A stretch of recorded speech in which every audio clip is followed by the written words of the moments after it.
Recorded Books presents an unabridged recording of The Wizard Heir by Cinda Williams Chima, narrated by Robert Ramirez, and directed by Matt Wilson. Prologue. Their target was a run-down 3-story building in an area of the City of London that had not yet been gentrified. The surrounding streets had been emptied of people and traffic, and the filthy pavement perspired in the thick air. Magical barriers overlaid the soot-blackened brick, beautiful as spun glass. It might have been an ice sculpture, or a fairy castle that hid the menace within. For once, the dragon had stayed online long enough for them to pinpoint his location. Perhaps he thought it safe to emerge in the small hours of the morning. 6 wizards came through the front door like wraiths, shields fixed in place, knowing the dragon would attack when cornered. It took them less than a minute to discover there was no one in the apartment to kill. D'Orsay followed them in. The flat was shabby and small. The furnishings looked to be cast-offs, accumulated over several decades. Layers of grime ground into the carpet made it impossible to guess at its original color. He passed through a front room, a kitchen, into the bedroom in the back. The keyboard and monitor were still there, a harness linked into a tangle of cables, but only a faint outline in the dust of the desk surface revealed where the laptop had been. An inside staircase at the back of the flat led to the roof. The apartment would have been chosen for that reason, and not for the decorating. They stormed up the steps to find the roof occupied only by cats. D'Orsay scanned the grid of streets surrounding the building. There was no movement anywhere. Something had spooked him. Perhaps the use of magic had given them away. Somehow he'd sensed they were backtracking through the net to find him, crawling past all the online blind alleys and mail drop seats set up to mislead them. Or someone had tipped him off. The dragon's spy network was legendary, his operatives astonishingly loyal. For months, D'Orsay had been searching for the flaw in it, the loose end that, when pulled, would unravel the web. A loose end. Someone he could carry to the dungeon in Raven's Gill and torture into spilling the dragon's secrets. But nothing. Even worse, it was possible D'Orsay's own organization had been compromised. The newly minted Wizard Council was struggling to overcome the centuries-old blood feud between the wizard houses of the Red and the White Rose so it could deal with the recent rebellion of the servant guilds. Ending the feud would be difficult under the best of circumstances, but it was nearly impossible with the dragon fanning the flames of old rivalries, spreading rumors and posting confidential correspondence to the internet. It was particularly galling to someone like D'Orsay, who had so much to hide. Wizards were murdering each other in the back streets of London, in castles in Scotland, and in the glittering night spots of Hong Kong. Magical artifacts were disappearing from vaults and safe deposit boxes and wine cellars. Traditionally submissive sorcerers, seers, and enchanters were fleeing their wizard masters, and the dragon's hand was in all of it. This was the 3rd near miss since the tournament at Raven's Gill. 6 weeks ago, they were sure they had the dragon cornered in a ghetto in Sao Paulo. Then they'd blundered into a magical quagmire, a network of diabolical traps that had decimated D'Orsay's team of assassins and left the council empty-handed. 3 wizards dead, and they were no closer to finding him than before. D'Orsay recognized his handiwork, the elegant simplicity of the charms and devices. The wizard might as well have scrawled his signature all over it. Most recently, the dragon had freed a dozen sorcerers from a stronghold in Wales. That had been triply infuriating because it had been D'Orsay's own project. D'Orsay had hoped that, given enough pressure, the sorcerers might rediscover some of the secrets of the magical weapons of the past. They found no photographs in the flat, no personal items that might have provided a clue to who the tenant had been. D'Orsay was disappointed, though not surprised. He was confident he knew the dragon's identity. In any case, he wasn't fussy about being right. But this was no rat to be caught in an ordinary trap. D'Orsay was uncomfortable with this kind of operation anyway. He was a strategist, not an assassin. He was present only because of the power of their adversary and the need for discretion. It was what you might call an unauthorized operation outside of the purview of the council. Why would a wizard involve himself in a rebellion of the lesser magical guilds? What could he possibly have to gain? 20 minutes later, Whitehead returned to the kitchen carrying a manila folder. "I found this between the filing cabinet and the wall." She handed it to D'Orsay. He probably didn't realize it was back there. D'Orsay paged through the contents of the folder. Letters and copies of emails to and from a law firm in London relating to the guardianship of a minor. There was also correspondence with a private school in Scotland regarding housing, tuition, and financial arrangements for the same. All of it was at least 2 years old. The student's name was Joseph Macaulay. D'Orsay frowned. The name didn't bring to mind any of the dragon's known or suspected associates. He couldn't relate it to any of the Weir families, either, though it would be more reliable to check the databases. Through the centuries, genealogy had enabled the wizard houses to find warriors when they needed them, to hunt those who carried the gift and didn't know it. Computers only made the process more efficient. What could be the connection between this boy and the dragon? Possibly none. But D'Orsay's instincts told him different. What else would explain the presence of material so personal in the midst of the enemy camp? And why was a law firm handling this kind of routine correspondence? Unless the intent was to hide a relationship that might prove to be a vulnerability. D'Orsay smiled. That would be too good to be true. This was worth spending a little time on. By now, the others were returning from the kitchen. He finished his cider and handed the folder to Whitehead. "Find this boy for me, Nora. Contact the school mentioned in the letters and find out if he's still there. See if you can get any information from the law firm about who engaged them." He thought a moment, stroking his chin. "Check with the General Register Office also. Look for a birth registry, baptismal papers, anything at all. If you don't find any British records, try overseas. See if he's in any of the weird databases. But be discreet." They left the building a half hour after they had arrived, leaving a few traps behind in the unlikely event the dragon returned. At least they may have driven the dragon underground for a time. Any delay was to their benefit. By the time he got back into business, it might be too late for him. Perhaps by then, they would have another card to play. Chapter 1. Toronto.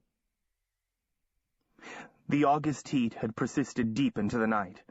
Thunder growled out over Lake Ontario, threatening a downpour. When Seth walked into the warehouse a little after 2 a.m., it felt like he had blundered into an urban rainforest. He sucked in the stink and heat of hundreds of bodies in motion and squinted his eyes against the smoke that layered the room. It was his habit to arrive late for parties. Seth smiled and nodded to the bouncer at the door. The man was there to intercept the underaged, but he just smiled back at Seth and waved him on. Access was never a problem. Music throbbed from high-tech speakers wired to the struts of the warehouse ceiling. Sweat dripped onto the scarred wooden planks as the crowd thrashed across the dance floor. The black lights painted the faces of the dancers while leaving the perimeter of the room unviolated. An illegal bar was doing a brisk business in one corner, and the usual customers were already trashed. He was stopped 6 times on his way across the room by people wanting to make plans for later. Seth and his friends always held court to the right of the stage. Carson and Maya, Drew and Harper, and Cecile were already there. Seth could tell that they'd been there all evening. They surrounded Seth, fizzing with excitement and the kind of euphoria that comes with hours of sensory overload. His friends were older than him, but the party never really started until he arrived. They all started talking at once, something about a girl. "Whoa," he said, raising his hands and grinning. "Say again?" Harper glared around the circle until everyone else shut up. "Her name is Alicia. She just moved to Toronto, and she's totally cool." "She reminds me of you," Cecile added. "I mean, well, there's just something about her." She trailed off. "We told her about you, and she said she might come back later. You know, to meet you." Prickly Maya was the only one who seemed unimpressed. "I don't think she's like you at all." Maya was Asian, a part of the stew of races that was Toronto. She had an anime quality with her spiky hair and quirky quilted cotton clothes. Plus, she could swear in 3 Chinese dialects. Seth spoke into Maya's ear so he could be heard over the music. "So, you don't like her?" "I don't know. It's like I don't trust her." Maya looked up at him, studying his face as if looking for clues, then plunged her hand into the beaded pouch she wore over her shoulder. She came up with a tissue-wrapped package. "I made you something." She thrust it toward him. He waited on his palm. People were always giving him things. "What's this for? You didn't have to—" "It's for your birthday. Open it." "My birthday was 2 months ago." He smiled at her and tore the tissue away. It was a gold Celtic cross on a chain, centered with a flat-petaled heirloom rose cast in Maya's distinctive delicate style. "You can't give me this. It must have taken hours." "It was just an art project for school." She took it from him, stretched up onto her toes, and fastened it around his neck, taking longer than was absolutely necessary. "I thought you'd like it." "I do like it. It's beautiful, but—" He searched for the right words. He didn't want to start something that would ruin what they had. "I mean, you are such a cool friend, and I don't want to—" "Just take it, okay? As a friend. No strings." He couldn't refuse. "Well, thank you. It's brilliant." He embraced her carefully. All arms and no body, elbows down to keep a little distance. But she burrowed into him, winding her fingers into his curls, pressing her face against his shirt as if to breathe him in. Seth patted her back, soothing her with his touch, spilling a whisper of power, but not too much. "Here she comes," Carson said, all excited at his elbow. "That's Alicia." Seth looked up to see a girl making her way across the crowded floor, dancers parting to let her through. She was small, but somehow lush, like an exotic tropical flower. She wore tight black jeans and a lace blouse that slid off her shoulders. Her blue-black curls were streaked with purple and loosely bound with a flowered scarf. She carried a gypsy bag over her shoulder. Her eyes were cat yellow. "You must be the famous Seth Macaulay." She looked him up and down like she was used to being disappointed, then extended her ringed fingers. "I'm Alicia." "Pleased to meet you," he said, letting go of Maya and gripping her hand. Seth felt like he had stuck his hand into an electrical outlet. For a long moment they stood frozen, the current flowing between them. Then they both dropped their hands, took a step back, and stood staring at one another. All his life people had reacted to his touch. Now he knew what it was like. She recovered first. "Well, well," she said, studying him with new interest, running her tongue over red-stained lips. "You are the powerful one, aren't you?" "I get by," Seth said, massaging his tingling fingers, fighting down a rush of hope. Power. She had power, too. You're... Where'd you say you're from again?" "Here and there. I was just in the States, but I had to leave." He rose to the bait. "Why did you—" "I was totally bored." She squinted at him. "How old are you, anyway?" 18, he said, automatically adding 2 years to his age. Listen, can I buy you a drink? Lame. That was lame. Maybe we could go somewhere and talk. Well, Alicia surveyed Seth's friends, who were pressed around them in a tight circle. Maya scowled, swiping back her ragged fringe of hair, biting her lip and looking from Seth to Alicia. You, Alicia pointed at Carson. Be a sweetheart and get us something to drink. Absolute and lime for me. She looked inquiringly at Seth. He began raising his hands. And a soda for Seth, who doesn't, she said, shaking her head. Seth rolled his eyes at Carson, but he was already gone, hurrying to comply. Listen, I'll catch you all later. Seth gripped Alicia's elbow, half expecting another spasm of power, and guided her toward a table along the wall, leaving Maya and the others by the stage. Who do you think you are, ordering my friends around? And you don't? She laughed softly. You should. Who do you think you are? He'd never had a good answer to that question. Seth chose a table in the corner between the speakers, where the din retreated enough so that they could actually hold a conversation. Carson brought their drinks and departed, giving Seth a wink. So why are you hanging out with them? Alicia asked, reaching across the table and running her finger along the rim of his glass. Who? Your friends. The Anawir. It must get boring, aside from being lead dog and all. He risked a question. Anawir? I'm not sure The ungifted. The powerless. Even less relevant to a wizard than the servant guilds. Seth bit back a response. They were all talented, but none of them were wizards, not even members of the other magical weir guilds, the sorcerers, the seers, or the rare enchanters and warriors. Wizards were different from the other magical guilds, because they required charms, words to shape the magic. His foster mother, Genevieve, had told him that much. I've been trying to make contact, he said. It's hard to find other people like us.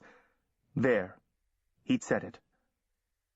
I'd like to learn more, to get some more training, implying that he'd already had some. Alicia lifted an eyebrow. Training comes through the houses. What's your affiliation? Affiliation? Your wizard house. He just blinked at her, then focused on rolling up his sleeves, carefully creasing the rough, woven cotton fabric. It seemed to be getting hotter. Alicia leaned forward, lowering her voice. Look, I realize you can't be too careful these days. No one knows what the rules are anymore. She shook back her mane of curls. I was at Raven's Gill, you know. Where? Raven's Gill? The tournament where the rules were changed? I used to go out with Jack Swift. I can't help thinking that if I hadn't broken up with him, none of this would have happened. She looked at him for a reaction, but he just stared at her, groping for a response that wouldn't give away his ignorance. He felt stupid, something he wasn't used to, and which he did not like. He reached for his glass. The soda ran down his throat and exploded somewhere beneath his breastbone, leaving him breathless and dizzy. What was the matter with him? He had to keep his head. He smiled and looked her in the eyes, a technique that had always been successful in the past. I was hoping we could work together. Collaborate. Usually all he had to do was ask. Alicia studied his face as if it were a book in a foreign language. She reached out and ran her thumb along his jawline, as if fascinated by his bone structure. Then tilted his face into the light and brushed back his curls. Her touch was like tiny explosions against his skin. Do you know your eyes change color? Green and brown and blue? So I've been told. Seth shifted uneasily under her scrutiny. She seemed to reach a decision. Fine. I'll tell you what house I'm in. I wouldn't bother except it's so hard to meet interesting people, and I think you're You know, interesting. She untucked her blouse, exposing a tantalizing strip of skin, a pierced navel. There, above the waistline of her jeans, was a tattoo of a white rose. "All right," she said, rearranging her clothes, as if that explained everything. "Now you." She looked at him expectantly. "Red rose or white?" "I don't know what you're talking about," Seth admitted, feeling like he was playing a rigged game of truth or dare. He slid his hand under his collar, pulling it away from his hot skin. Alicia looked annoyed. "Trust me, I don't care what house you're in. I leave politics to the Wizard Council. I'm a trader. I sell what people want to buy. I have to deal with everyone."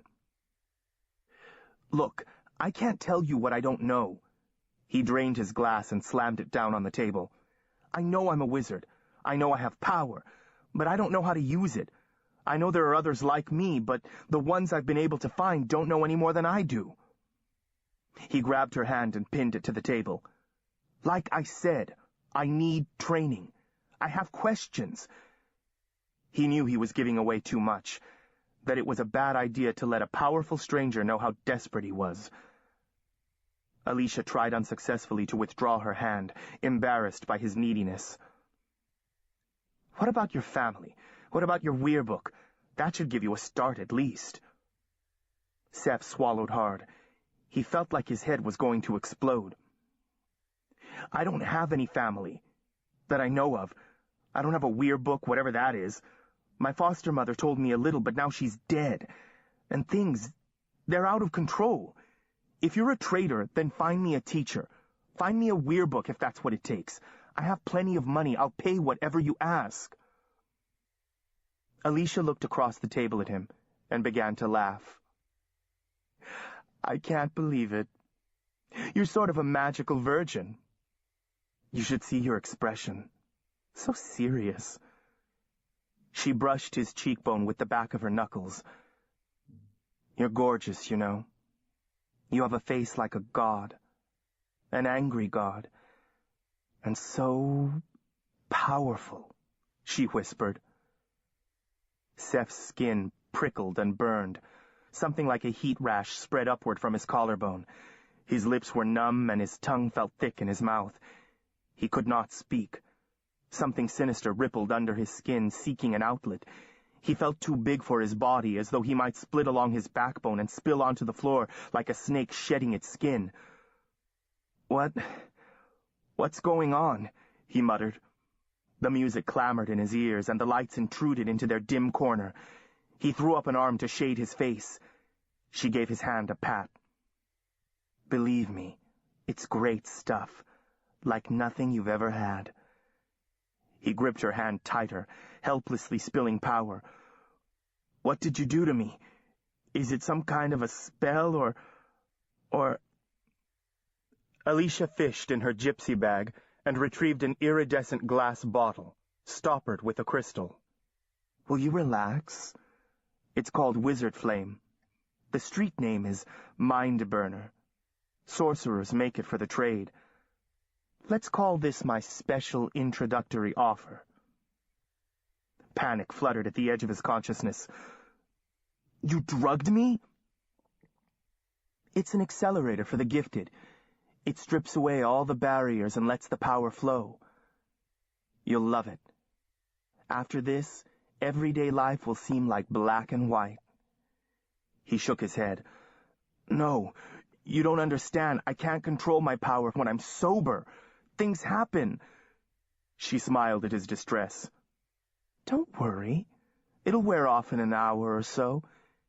Here, let me show you something else." She leaned over and kissed him on the mouth, then flinched back, fingering her seared lips. "Hey!" His lips were no longer numb. They were burning. His skin was burning. The music assaulted him. The stench of the crowd was making him sick. He couldn't think. Alicia struggled to withdraw her hand. "You're burning me! Let go, will you?" He released his hold on her, and she staggered backward, disappearing from his field of view. Yet he could see every person in the hall, hear 100 conversations all at once, as if all his senses had been sandpapered. He had to get out. He headed for the door, sliding through the crowd, twisting and turning to avoid touching anyone, leaving charred and smoking footprints in his wake. He brushed a table and it burst into flame. Incendiary sparks flew from his fingertips, igniting the curtains around the stage, the sound-deadening mats that draped the walls. All around the room, burnables ignited, vaporized, shriveled into ash. Flames licked at the walls, and molten metal dripped from the ceiling. The music still played, and the black lights danced, but now a smoke alarm was clamoring as if it were the end of the world. "Get out!" he shouted. His voice, strangely amplified, reverberated throughout the hall. Faces turned toward him, pale spots in the ruddy dark as he stood, fountaining flame like a Roman candle. His cotton clothing smoldered and smoked. People stared at him, horrified, then ran for the exit, screaming and shoving each other in an effort to get away from him. A crowd collected at the front door, like a panicked beast trying to force itself into a narrow burrow, while embers rained down from overhead. Too many people were jammed into the opening, and no one was getting through. Those who weren't crushed stood to burn to death. Seth charged toward the warehouse wall, arms extended, driven by nothing more than raw power and a determination not to preside over another disaster. Flame roared from his fingertips, blasting through the battered wood, leaving a charred and smoldering opening that smelled like the wood fires of winter and looked like a gateway out of hell. He stared at it, stunned for a moment, then shouted, "Through here! Go!" The crowd poured through the new doorway. He was overtaken by the mob and carried along with the press of bodies. Finally, he was out on the street. The storms that had threatened all day let loose, and he stood steaming in the pouring rain. Within seconds, he was soaked to the skin. Refugees who hadn't fled the scene huddled under an overhang across the street, watching him warily. Somewhere close, a siren sounded. Where were Carson and Maya and the others? Blinking water from his eyelashes, he scanned the crowd but could not find his friends, nor Alicia, the girl who had set this train of events in motion. He struggled back toward the entrance, against a tidal wave of humanity. "Maya!" Maya was small and likely to be trampled. He finally forced himself back through the opening, only to be met by a wall of flame and smoke. "Drew!" He circled the exterior of the warehouse, desperately seeking a way in, and finding none. How could it burn like this in a deluge? Sparks gouted skyward as the roof caved in. The fire burned so hot that he had to retreat across the street again. Pressing his back against a building, he slid to the ground and wrapped his arms around his knees. Gripping Maya's cross, feeling the gold soften under his hot fingers, he turned his face up to the downpour, letting it cool his fevered skin, wishing it could wash away the memory of what he had done. The meeting was held in Sloan, Houghton, and Smythe's Toronto offices. When Seth arrived, they showed him to an opulent little suite lined with walnut bookcases, the carpet so thick it swallowed sound. Dennis Houghton, Seth's legal guardian, had traveled all the way from London for this event. He probably wanted to make sure that Seth came nowhere near the home office. Seth had only seen his guardian 2 or 3 times. The solicitor was a tall man with graying hair and a taste for expensive watches and elaborate pinky rings. His custom-tailored suits couldn't hide the beginnings of a paunch. Seth couldn't help wondering how many suits and pinky rings his guardianship had paid for. His foster mother, Genevieve Leclerc, had died 3 years ago. It was only then that he'd learned that he had a legal guardian, a very large trust fund, and a crowd of lawyers to look after his interests. She'd kept so many secrets. While Genevieve had taught him how to make an omelet and hang wallpaper and choose bottles of wine for their guests at the bed and breakfast, his feeble knowledge of magic had been acquired in fits and starts, grudgingly released, pried from her like oysters from their stubborn shells. She had a sorcerer's mistrust of wizards and their ruthless ways, born of long service to a wizard in her native France. Her wrists had been braceleted with layered scars, evidence of the shackles she'd worn. She loved Seth with a fierce devotion, but seemed to hope that his wizardliness would go away, if unacknowledged. Instead, it had sent out long runners, climbing fences and sprouting unexpectedly between the cobblestones. "Seth's fingers tickle," his nursery school classmates said. His teachers had loved him in those days, surrendering to the boy with the dark curls, changeable eyes, and sweet smile. The classroom guinea pig denned up under his desk and wouldn't allow anyone but Seth to handle him. The pond at the park froze in the middle of July when Seth wanted to go skating. He liked recess best of all. Sometimes it lasted all day. All he had to do was ask nicely. Until Genevieve found out and intervened. But as he grew older, the magic grew stronger, more dangerous, more difficult to control. It had become worse since Genevieve's death. He was the ugly cowbird in the sparrow's nest, impossible to ignore. Houghton came out from behind his huge walnut desk and motioned Seth to a table by the window. It was to be a toe-to-toe, compassionate sort of meeting then. Seth settled into a leather armchair, and Houghton sat in the chair opposite. The lawyer regarded Seth sorrowfully for a moment, removed his glasses, polished them to a sheen, and replaced them. Then heaved a great sigh. "So, all right now then, are we?" "I'm all right," Seth said, looking the lawyer in the eye, daring him to ask another question. Seth didn't want to talk about the warehouse. He was afraid he would lose control. Houghton soldiered on relentlessly. "A bad business," the lawyer said. "A bad business indeed. But then, with those after-hours parties, one never knows. Completely unsupervised. Often attract the wrong sort." "Yes," one-word answers were safest. "One hears there are drugs, drinking, and so on." Houghton paused and raised an eyebrow in inquiry, but Seth looked out the window, forcing himself to take deep, slow breaths. "Right," Houghton said, disappointed. "Well, at any rate, we've managed to make those preposterous charges go away." "Good." "I mean rally. Flinging flame from your fingertips like a character from a graphic novel? Rubbish. But people become hysterical, you know." "Yes." "Of course, the university has some liability in this. All summer camp students are required to be in the dormitories by 10 o'clock. So it said in the brochure. And yet there you were, 16 years old, running the streets of Toronto at 4 in the morning. Seth was finally goaded into speech. "I wasn't running the streets. I was at a party. I've gone to lots of parties and nothing ever—" "Then they're doubly liable.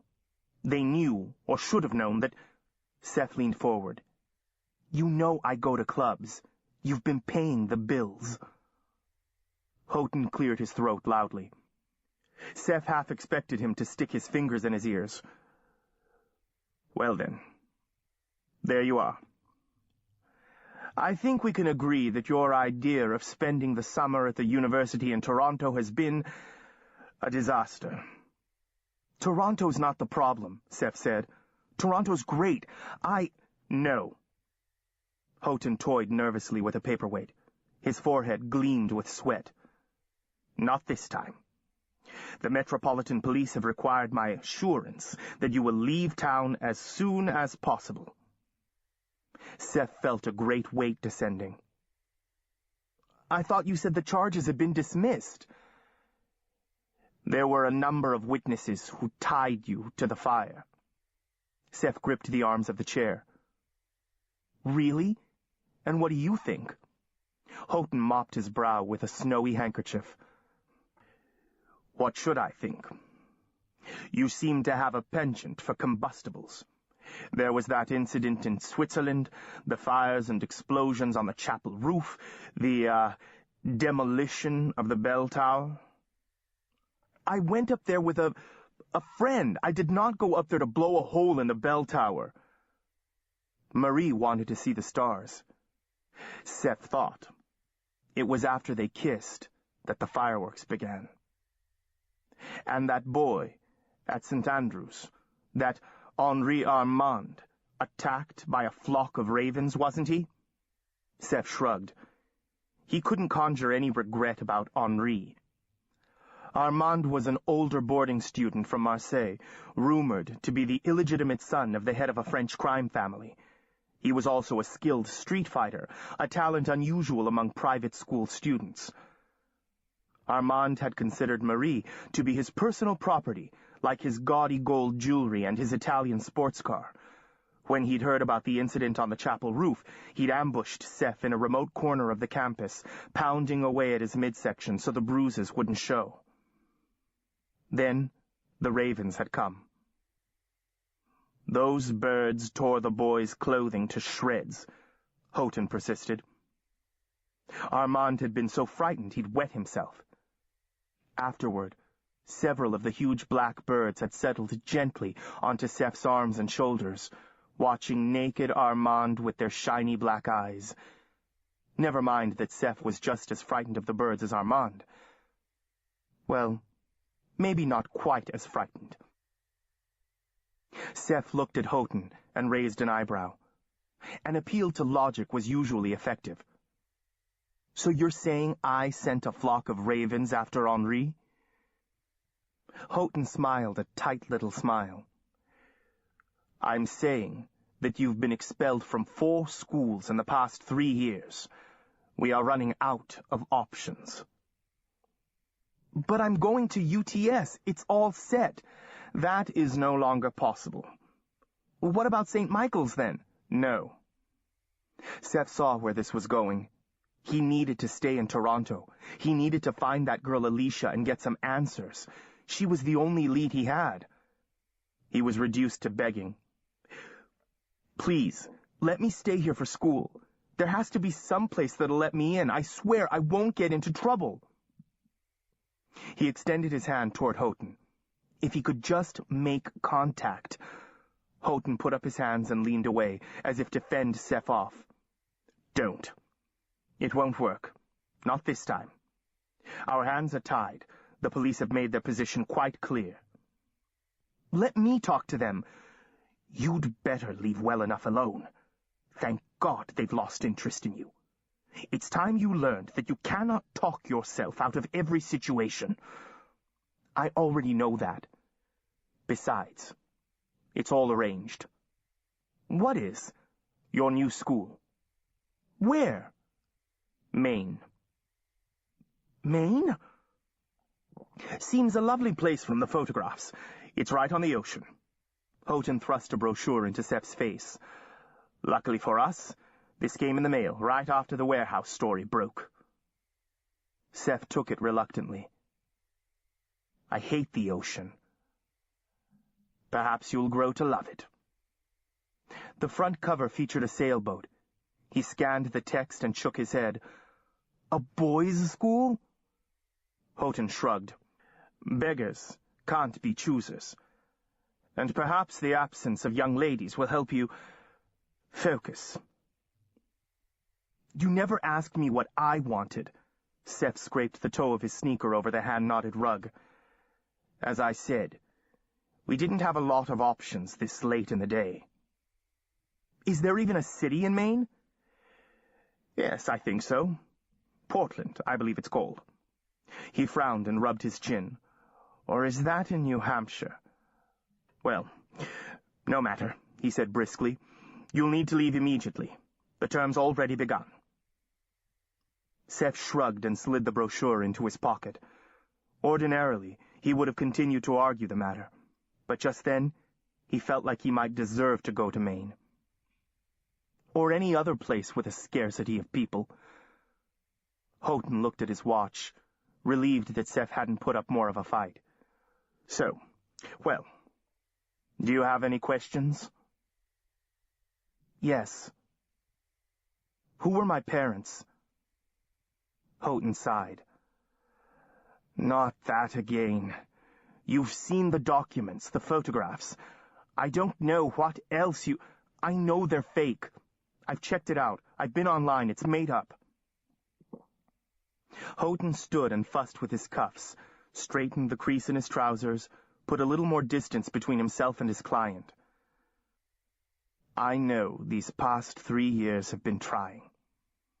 It is difficult to lose one's parents at a young age, and it is likely that your foster mother's death has renewed your feelings of abandonment. Seth came to his feet, and Houghton took a hasty step back. You're a lawyer. No one's asking you to be a bloody psychiatrist. Power prickled in his hands and arms, and he struggled to damp down his anger. It doesn't matter, he told himself. It's not worth it. And now this event at the warehouse. So tragic. That young girl, what was her name again? Maya. You knew her? Yes. He was back to one-word answers. Well, best not to noise that about. It could complicate matters, just as things are settling. Houghton hesitated, then cautiously draped an arm around Seth's shoulders. He smelled of expensive tobacco, wool, and aftershave. Seth resisted the urge to flinch away. It may be that this is just what you need, Joseph. Go to Maine. Focus on your studies. Get away from all this for a while. The lawyer's voice was not unkind. You've managed to come away without a police record. Your grades are good. See if you can finish strong at the Havens. Then we can begin to talk about university. Perhaps you can even come back to Toronto for school. 2 more years, Seth was thinking. 2 more years, and I claim the trust fund and dismiss Sloane, Houghton, and Smythe. 2 more years, and I'll have the time and money to find out who I really am. 2 more years sounded like an eternity. Chapter 2. The Havens. Seth pressed his face against the cool glass of the airplane window, watching the rugged New England coastline pass beneath him. From this altitude, the Atlantic seemed a gentle lake, a deep gray-green with a delicate frosting of lace where it broke against the beaches. The music pounding through his headphones was not enough to occupy his relentless mind. He thrust his hand under his sweatshirt, pulling free the half-melted cross Maya had made for him. Surprisingly old-fashioned for a free spirit like Maya. When he closed his eyes, he could still feel the ropey intensity of her embrace. Seth didn't consider himself particularly attractive. He knew enough about art to realize he met no classical standard of beauty. His face looked like something he needed to grow into, all bony prominences and sharp angles. His hair tumbled into unruly loose curls if he didn't gel it into submission. He'd grown so recently that he still felt awkward and poorly put together. But girls still made excuses to touch him, to play with his hair. Maya had always talked about his eyes, how they changed color with the light, brown and then green or gold. And now she was dead, because of him. He stared down at his hands, murderer's hands, though they looked like normal flesh and bone. He was pathological. Was it merely a lack of knowledge, or was it some kind of fatal flaw? He pressed his fist against his chest, imagining that he could feel the weight within. Vous avez un cristal sur votre cœur, Genevieve had said. You have a crystal beneath your heart. A source of power that is different for each of the guilds. For sorcerers, enchanters, warriors, and seers, the use of power is more or less hardwired. But wizards needed training in order to use and control their power. Genevieve had told him that when magical accidents happened, so he wouldn't think he was possessed, as the Jesuits had claimed when he was still small. But she hadn't told him the truth about his parents, and for that, he felt betrayed. He needed a teacher. If he couldn't learn to control his gift, it was better not to have it at all. Could the stone be removed, like a diseased gallbladder? At least Genevieve had not had to deal with the warehouse. She would have gone to church and lit a candle and prayed for him. She would tell him that in God's eyes he was perfect, though how she knew this, Seth couldn't say. Seth's ears told him they'd begun their descent. The aircraft was a 16-seater with only 6 other passengers, hunters and tourists by the look of them. Seth liked the intensity of small planes. Perhaps he'd buy a plane now that he was old enough for flying lessons. He smiled at the thought, his first smile of the day, and pulled off his headphones. The plane banked and circled. The ground rushed toward them and bumped down on the grassy runway. Before they had rolled to a stop, he was on his feet, pulling his bag from the overhead compartment. He closed his eyes and centered himself, as Genevieve had taught him. You can do this. You've done it before. You're good at meeting people. Only, this new school was small. About 100 students, according to the brochure. He'd never done well at small schools. He made too many waves to survive in a small pond. Somehow, he had to find a way to succeed here. 2 years and he could go back to the city and disappear. The airport boasted one battered sheet metal building. Grass feathered the asphalt of the parking lot. A man waited by the metal fence that surrounded the landing strip. He was tall, taller than Seth by at least half a foot. He was absolutely bald, but whether he was naturally so or shaved his head, Seth couldn't tell. Despite the brisk weather, he wore a white, short-sleeved golf shirt that showed off his muscular arms. He looked to be about 50, but it was hard to tell with bald men. Seth waited until the crew had unloaded the baggage compartment, then pulled his other bag from the cart, swinging it over his shoulder. As he walked toward the gate, the man stepped forward to meet him. "You must be Joseph Macaulay," he said, in an upper-class British accent. "I'm Dr. Gregory Lester, headmaster of the Havens." Up close, the headmaster's eyes were a peculiar flat gray color, like twin ball bearings. The absence of hair and the fact that his lips were the same color as the rest of his face gave him a strange robotic quality. Relieved that the headmaster didn't offer his hand, Seth conjured a smile and said, "Pleasure to meet you, sir." Must be a small staff, he thought, if the headmaster comes to collect you at the airport. "Is that all you have?" Dr. Lester asked, nodding toward the luggage. "That's all. I shipped some books ahead and my computer." Seth traveled light, which was convenient when you moved around as much as he did. Of the half-dozen vehicles clustered in the lot, Dr. Lester directed Seth toward a white van with "The Havens" and a sailboat stenciled in gold on the door. The van was unlocked. The headmaster took Seth's bags and tossed them easily into the back seat. He motioned Seth to the shotgun position and climbed in on the driver's side. "We're just about an hour away from school," Lester explained. "It will give us a chance to get to know each other." They pulled out of the gravel parking lot and turned onto a 2-lane highway. From the maps, Seth knew there was a small town south of the airport, but their destination was about 50 miles north, with nothing much in between. Why would anyone build a private school in such a remote location? A hunting lodge or a prison, he could understand. "Did you come directly from St. Andrews, or did you spend some time at home?" Lester asked, keeping his gaze on the road. "I came from Toronto. I was at a camp there all summer," Seth replied. His head ached, as if metal bands were tightening around his forehead, and he felt dizzy and disoriented. It could have been the after effects of the flight, though he was usually a good flyer.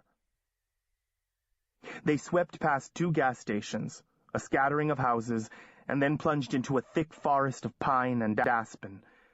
He lowered the window, hoping the fresh air would revive him, and was rewarded with the sharp scent of evergreen.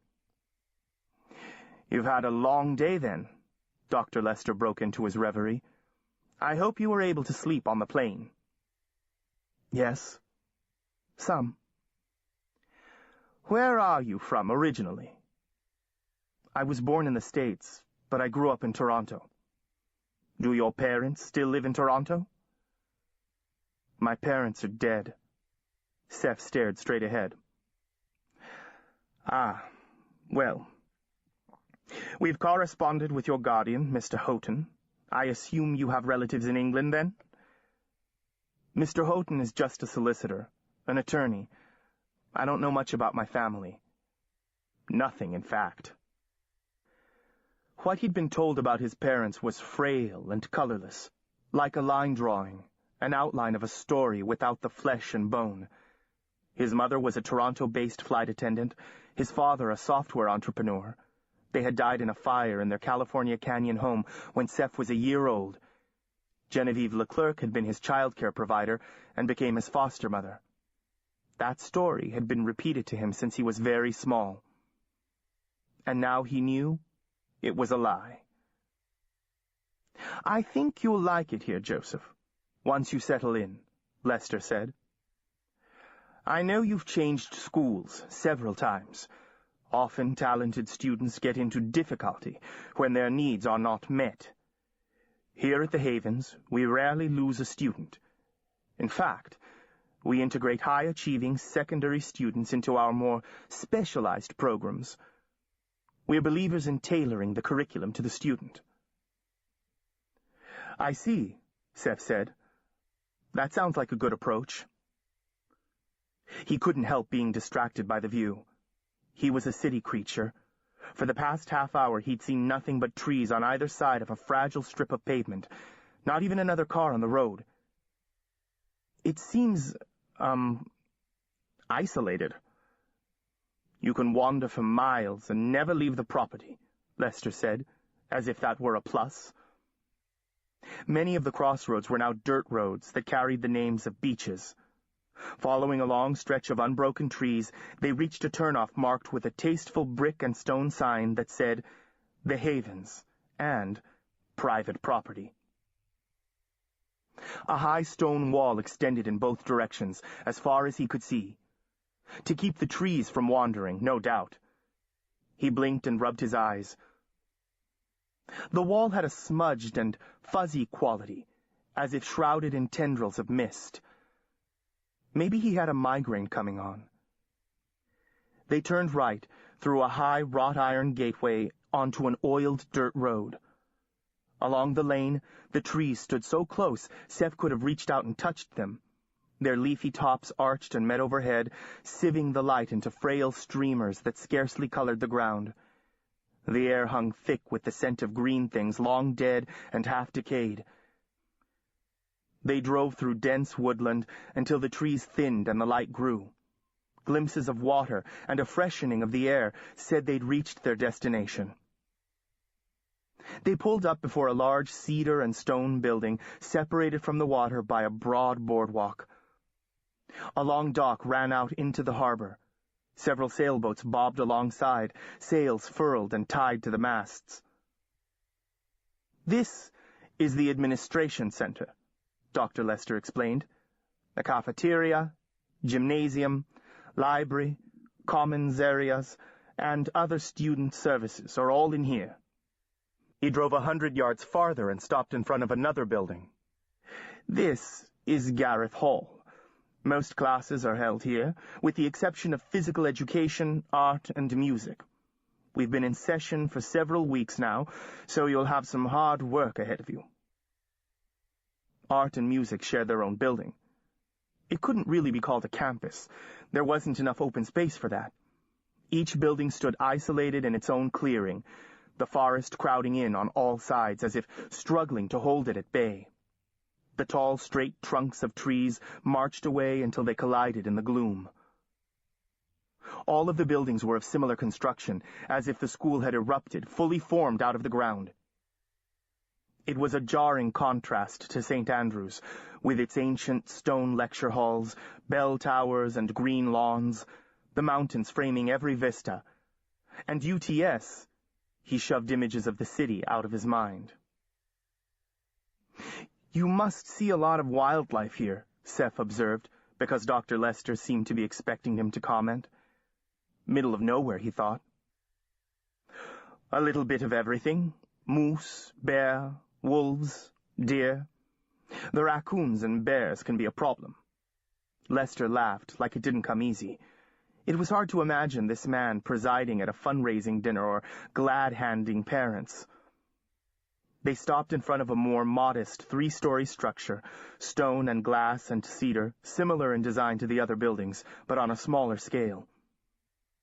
"This is your dormitory." He handed Seth a keycard.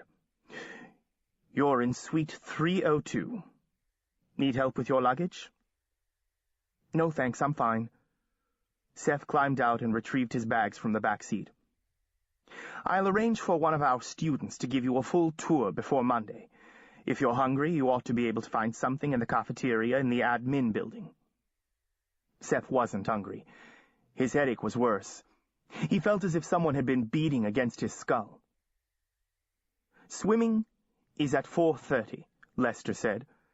"Change into your swim gear and follow the signs to the cove. Everyone will be down there, and you'll have the opportunity to meet the other boys." The headmaster didn't give him a chance to argue. The van lurched forward, spitting gravel from beneath its wheels. Seth looked around.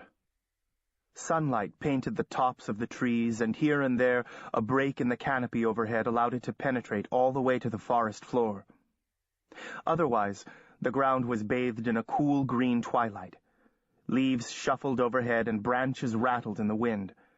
A squirrel scolded him furiously from a nearby stump.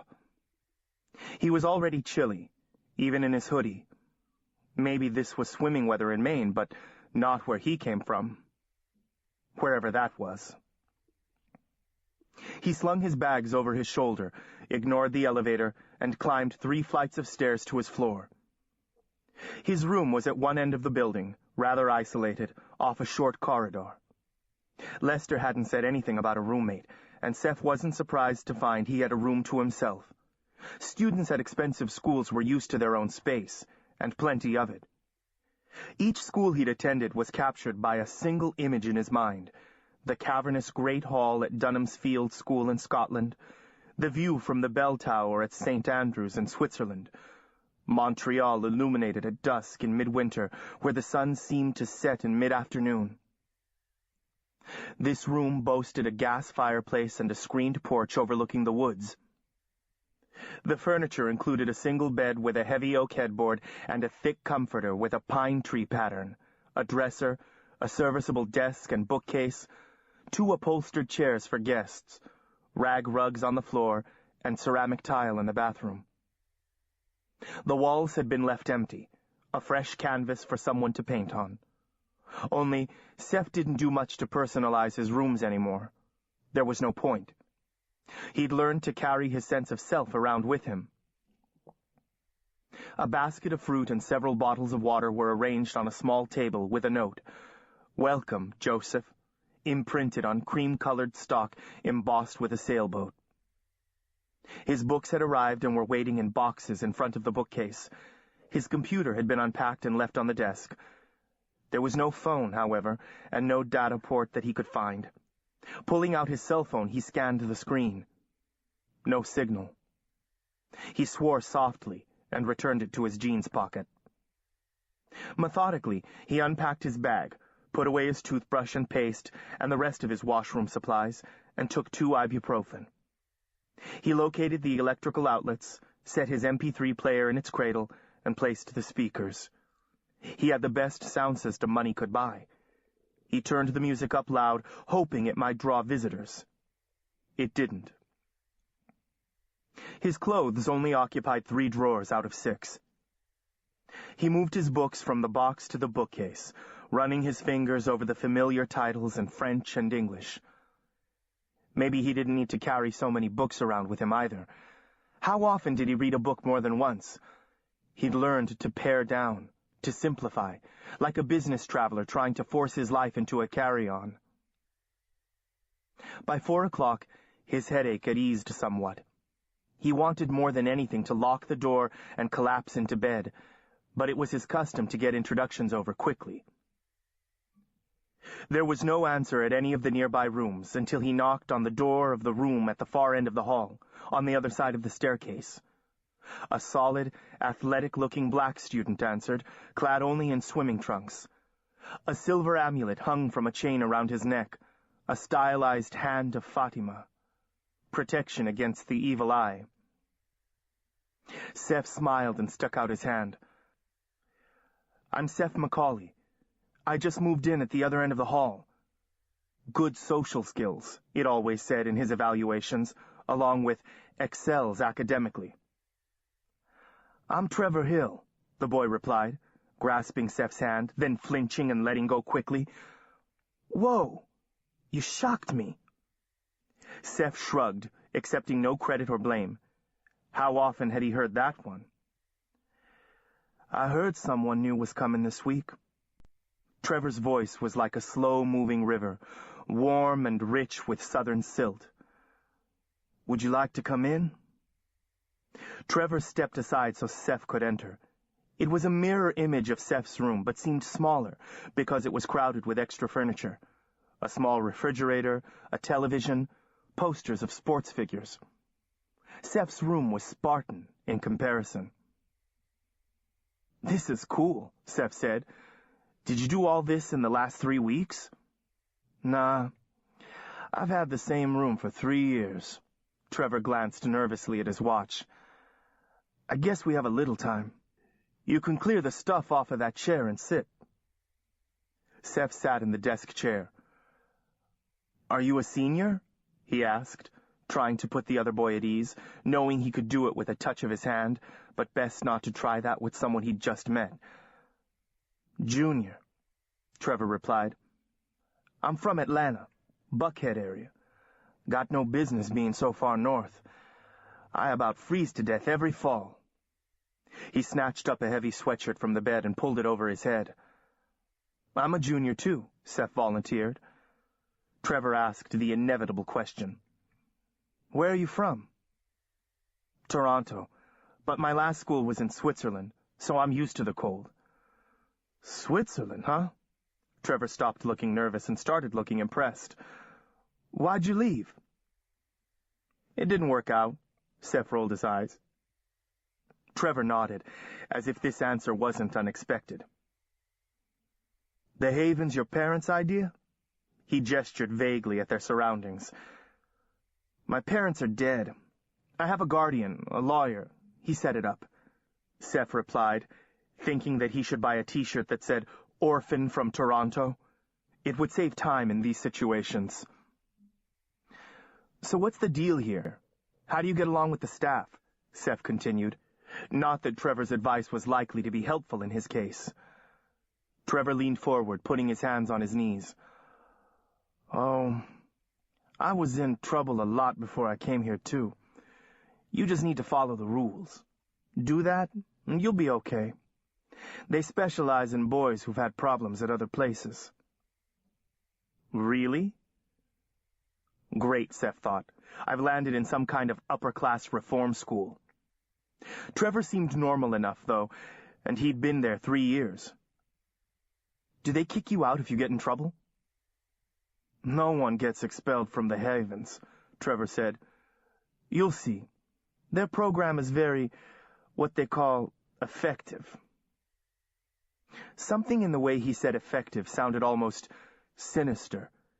It made Seth want to change the subject. Trevor's laptop caught his eye. "I have my computer set up, but I don't see any jacks in my room. Is the cabling included, or do I have to pay for wiring?" "We don't have our own internet access," Trevor said. Seth stared at him. "Why not? It's so easy. They could use a campus-wide wireless network if they didn't want to lay cable."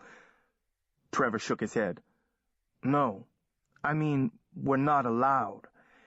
They have computers in the library. You can do searches in there if you want, but they screen the sites." That's crazy. They can't do that. I have friends online. Seth didn't remember that being mentioned in the glossy brochure. Trevor shrugged and looked at his watch again. Well, it's about time for swimming. You'd better get changed if you don't want to be late. Seth rubbed his aching temples. I'm going to pass. It's been a long day already. Trevor's eyes widened in surprise. Dr. Lester excused you? Not exactly. Trevor stood up. Then you'd better get ready. It seemed that the visit was over, so Seth stood also. Okay, guess I'll get ready then, he said. I'll wait for you, if you hurry up. But Seth didn't hurry fast enough, because a few minutes later he heard Trevor at his door. I'm going ahead. I'll see you down there. Seth changed into his trunks and pulled his sweatshirt and jeans on over them. Descending the stairs 2 at a time, he left the building and followed a wood-chip path back through the woods toward the waterfront. He didn't see any students around. They must have already gone down to the cove.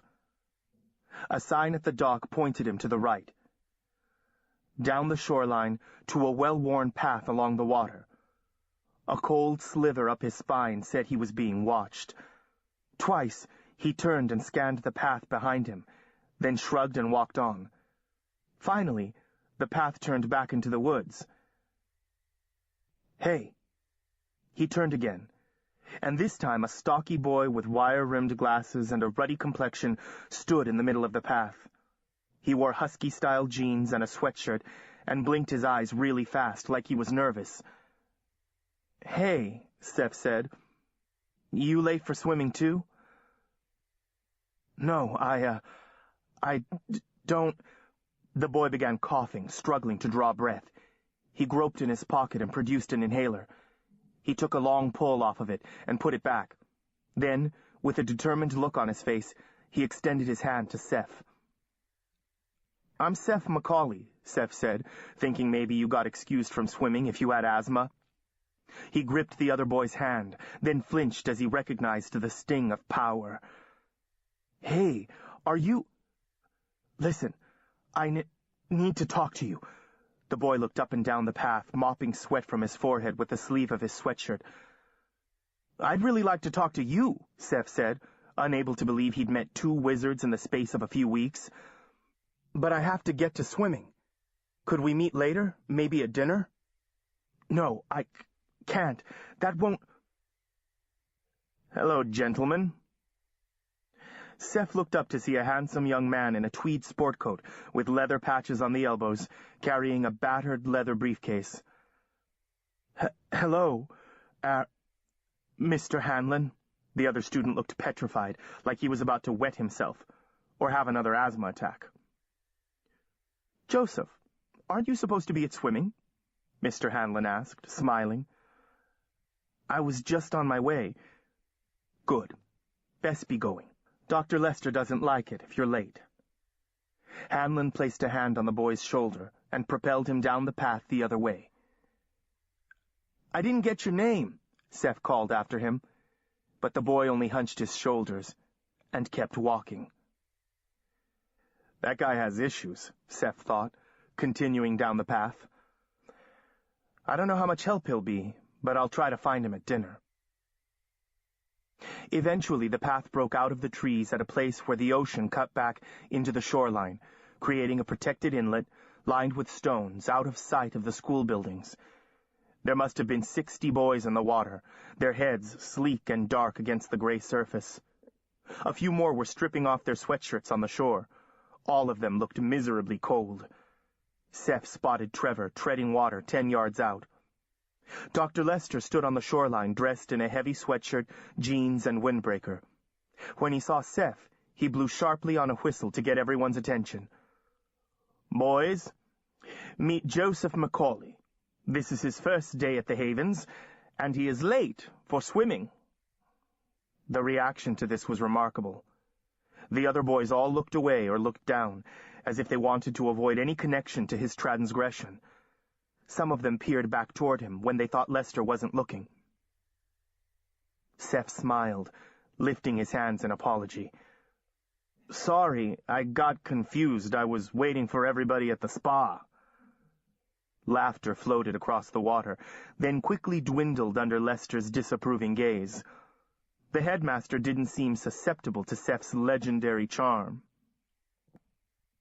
Seth left his clothes on a pile of rocks some distance from the water's edge and hobbled over the stony beach to the water. He'd hoped that the water would be warmer than the air, but was disappointed. It was like stepping into snowmelt. His feet went numb immediately. He waded out to his knees, then to his waist, gasping. The water was murky and unpleasant. The rocks along the bottom were slippery and invisible, so that even in the cove the waves threatened to knock him over. Something squirmed under his left foot, and he thrashed backward into unexpectedly deep water. His head went under, and he swallowed a mouthful. He came up like a sounding whale, spraying water everywhere. He'd had enough.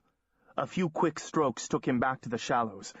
Shivering, teeth chattering, he hauled himself onto the shore. He'd almost made it back to his muddle of clothes when someone gripped his arm. It was Trevor, covered in goose flesh, lips pale with cold, water sliding off his dark body onto the rocks. "Get back in the water, Seth," he said without meeting Seth's eyes. "Just do it. Come on." He put a cold hand on Seth's shoulder as if to urge him along. Seth blinked at him. He looked over his shoulder at Dr. Lester, who stood expressionless, watching. All right, he thought. If he was going to try and stay here 2 years, it was best not to get into a battle of wills on his first day. Gritting his teeth, he picked his way back across the beach and waded out into the water, not looking back to see if Trevor was following. This time, the water seemed more tolerable. Maybe he was getting used to it. His extremities tingled as the feeling returned, and he was no longer shivering. He strode ahead more confidently, continuing until the water lapped at his collarbone. Though the sun was gone, intercepted by the surrounding trees, he felt almost warm. He looked around. The other boys stood as if frozen, staring down at the water in disbelief. Another minute passed, and the surface of the water began to steam in the cold air. He might have been neck-deep in the warm Caribbean. No, this can't be happening. Seth looked over at Lester, who was in conversation with one of the boys on shore. He hadn't noticed that anything was amiss. Seth splashed toward a crowd of boys standing to one side, near the shoreline, positioning himself so that his head was just one of many pawing the gray surface. "Now just relax," he commanded himself, closing his eyes, trying to loosen his muscles, to empty his mind. How long could he last? He was in trouble already, and it was just the first day. He sorted through a litter of memories from his school career. The homicidal ravens at St. Andrews, the explosions and fires in Scotland, the wolves that had startled the nuns in Philadelphia. By now the water was close to spa temperature. All conversation in the cove had died. The swimmers looked down at the vapor collecting at the surface, rising up around them like morning mist on an upland lake. No one said a word, to each other or to Lester. Finally, the boy who had been speaking with the headmaster broke away and stepped into the water. He stumbled backwards with a yelp of surprise and sat down hard on the rocks. Gregory Lester swung around and stared at the boys in the water and the steam boiling up around them. Then he began searching the faces of the boys in the water until he found Seth. Try as he might, Seth couldn't look away. The headmaster stood studying him like a specimen on a slide. No questions, no disbelief, no challenge or confusion. Only this intense and clinical scrutiny, as if he were looking into Seth's soul with full knowledge of what lay within. Then Lester smiled like it was Christmas. Shuddering, Seth took a step backward. The headmaster's gaze shifted to include the whole group. "Gentlemen, perhaps it is a bit brisk for swimming after all. You are dismissed to your own pursuits until dinner." For a moment, no one moved. Then, the exodus began, silent as lemmings in reverse. Seth left the water on the far side of the cove, keeping as much distance between himself and Lester as possible. He pulled his sweatshirt and jeans over his wet skin and picked up his shoes, unwilling to linger long enough to put them on. Slinging his towel about his shoulders, he followed the others toward the woods. "Joseph?" Seth froze in mid-stride and stood waiting without turning around. The headmaster's gaze pressed on the back of his neck. "Come up to my office after dinner. I think it's time I explained a bit more about our program." Seth nodded and walked on, into the trees. Chapter 3. A Magical Collaborative. Seth awoke to a loud pounding. Still groggy, he stumbled to his door and opened it. It was Trevor, dressed for the outdoors, smiling tentatively. "Seth, supper's at 7:30. We have time before then if you want to look around." Seth rubbed his eyes and looked back at his bed. "Sure, thanks. I'm glad you knocked. I might have slept right through." He yawned. "Do we have to dress for dinner?" "Collared shirt or sweater? No jeans or sweats." "Okay, give me a minute." Trevor hovered by the door while Seth changed his clothes and ran his fingers through his hair. They descended the stairs and pushed through the front doors. The frail autumn daylight had already fled. It would have been pitch black under the trees, save for the tiny lights that outlined the paths between buildings. Seth braced himself for questions or comments about the peculiar events in the cove, but none came. So Seth said, "That was pretty weird. What happened at swimming, I mean." "You never know what's going to happen around here," Trevor said, shrugging. "What do you mean? Are you saying weird things have happened before before now?" "I mean nothing." Trevor hunched his shoulders like a turtle retreating into his shell. "I ran into this guy in the woods, a student, I think, kind of stocky with glasses and an inhaler. Do you know who that would have been?" Trevor looked him in the eyes. "I don't recollect anyone like that." Seth debated whether to force the issue. He guessed he could get what he wanted from Trevor, but decided not to push it. "It's my first day," he thought. "I can use all the friends I can get." Trevor took his role as tour guide seriously, pointing out features of the campus, the tennis courts, the amphitheater. "There's almost 100 students here, freshmen through seniors. They come from all over, and a lot of them get scholarships. There's also a bunch of alumni living here on campus, doing research with Dr. Lester." They passed more dormitory buildings. "All the dorms are pretty much the same. The alumni have their own dorm, cafeteria, and commons area." "Why would alumni hang around on campus after graduation?" Seth asked. "What about college?" Trevor looked away, focusing on the path ahead. "You'd have to ask them." They walked through Gareth Hall, the classroom building, past empty lecture halls.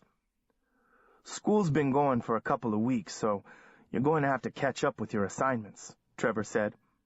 "Let me know if you need help with anything." The art and music building was farther north along the shoreline. "They make us all take a musical instrument," Trevor explained. Seth nodded. Typical. He'd brought along his saxophone. Next, Trevor led him down to the waterfront and out onto the dock. "Dr. Lester's a sailing fanatic. Our sailing team has held the Atlantic Seaboard Scholastic Cup for 3 years. Everyone helps." Seth replied, committing himself to nothing.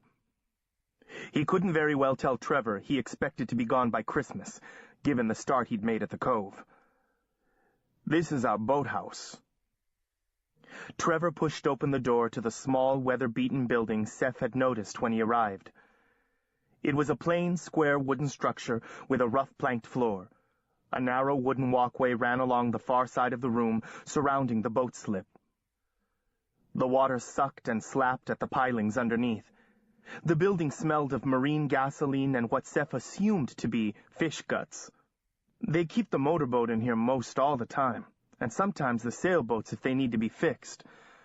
You'll get really good at slapping on varnish, believe me. That was no problem. Seth was used to hard work. He'd spent every summer cleaning and changing beds and washing dishes at Genevieve's bed and breakfast. "Time to eat," Trevor announced, and turned back toward shore. The dining hall was on the first floor of the admin building, with a full wall of glass overlooking the water. Servers circulated through the room, clearing tables and refilling water glasses. In addition to burgers and pizza, there was hand-carved roast beef, a fish entree, a sauté of the day, a vegetarian wrap, grilled sandwich, and a salad bar. Could be worse. Seth had been raised to appreciate good food, but he wasn't a snob. Seth scanned the dining room, but he saw no sign of the boy with the glasses. He and Trevor carried their trays to a large rectangular table by the window. A half-dozen boys were already seated there. Conversation died away when Trevor and Seth sat down, but then everyone took turns introducing themselves. Troy was a small, scholarly-looking black student dressed in a white dress shirt and bow tie. Harrison had the kind of clean-cut, preppy look that is often misleading, while James was blunt and cocky with over-dyed black hair and multiple piercings and tattoos. Troy was from Philadelphia. "I've been in public school, private school, every religious school you can think of," he explained. "They said I was hyperactive." Seth found that hard to believe, given his buttoned-down appearance. Troy was a senior and said he hoped to attend Yale the following year. Harrison and James were juniors, Harrison from San Diego and James from Houston, both readily admitted to a history of heavy partying. "I had a trust fund, you know," Harrison said, stuffing down the last bite of a burger and chasing it with soda. "So I didn't see much point in school. I got high a lot, cut class a lot. Meanwhile, my parents were spending all their time getting a divorce. Then my grandfather said I had to come here or there would be no more money. I guess I forgot that a trust fund has a trustee." He laughed loudly and punched Seth playfully in the shoulder. "This place is full of misfits," Seth thought, rubbing his shoulder. "Just like me. Well, not exactly like me." Once again he waited for mention of the incident of the cove, but it didn't come up. It might as well have never happened. "What about you?" James asked Seth. "How'd you end up here?" "I had to leave my last school." Seth tilted back a bit from the table, resting his palms on the edge of the hardwood, rocking back in his chair. "I had a difference of opinion with the administration." "About what?" Troy leaned forward. "They thought I should come to class," Seth replied, making eye contact with each of them. "I had other priorities." "Like what?" Harrison grinned in anticipation. "You know, hanging out with girls, hacking into the school computer." He rocked forward so all four legs of the chair struck the floor with a bang. "Skinny dipping in the faculty pool." This brought hoots of laughter from Harrison, smiles all around, an end to the Inquisition. Time to change the subject, he thought. Seth never had any difficulty directing a conversation. "How do I get my schedule? I guess I should have asked Dr. Lester about it." "They'll deliver it to your room before Sunday night, with the books you'll need," Trevor replied. Seth went through the rest of his usual list of questions. All the students had mailboxes in the administration building. He could get money at the cashier's office, but there wasn't much to spend it on. He could use his student card to rent movies and order pizza through the bookstore. "So what do you do for fun around here?" Seth asked, pushing a last bite of fish around his plate. "Not much," Troy replied.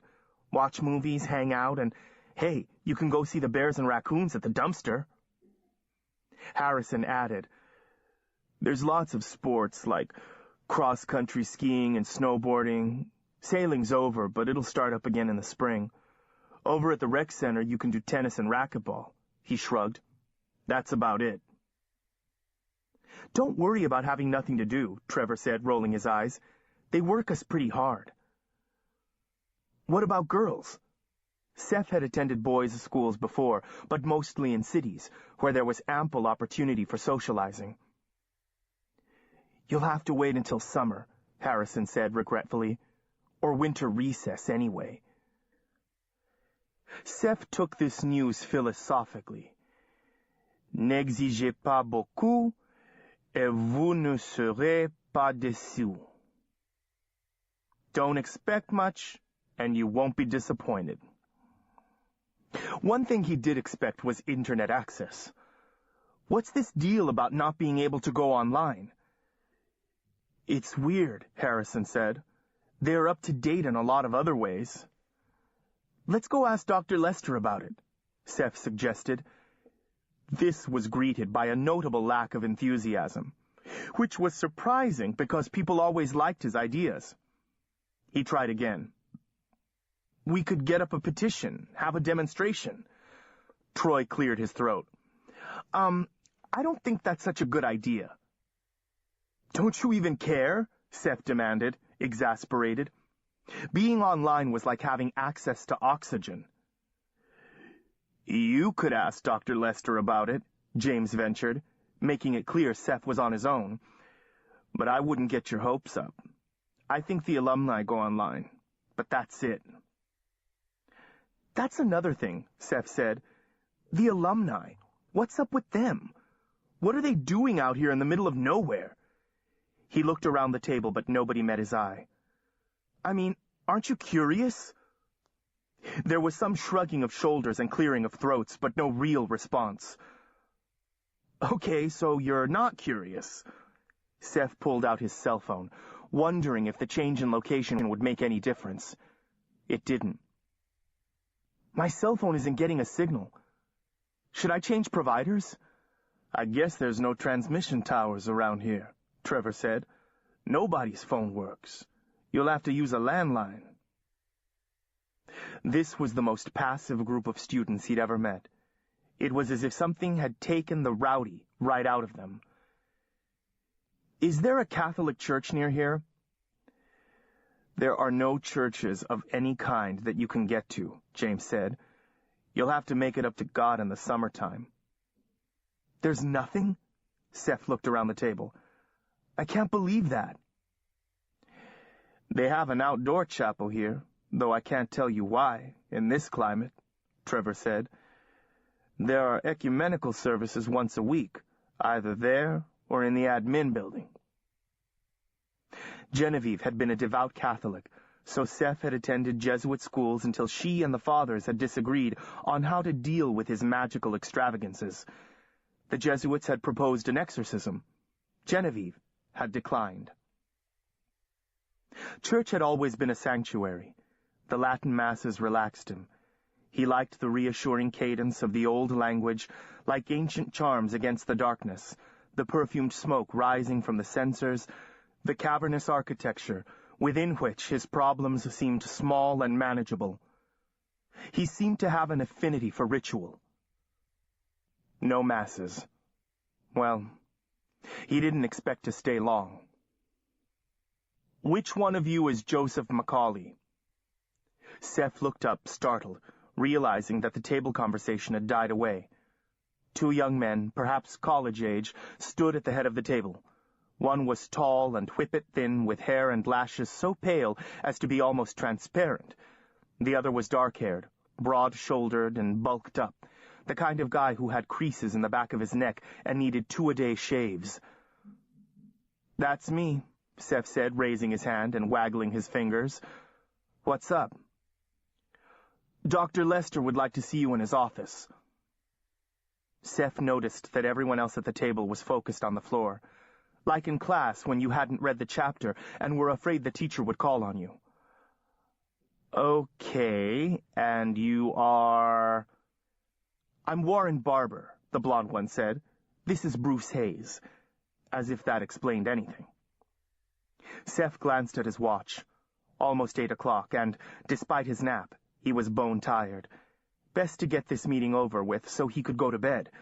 He pushed back his chair and smiled around the table. Hey, good to meet you. Thanks for all the insight. Guess I'll see you later.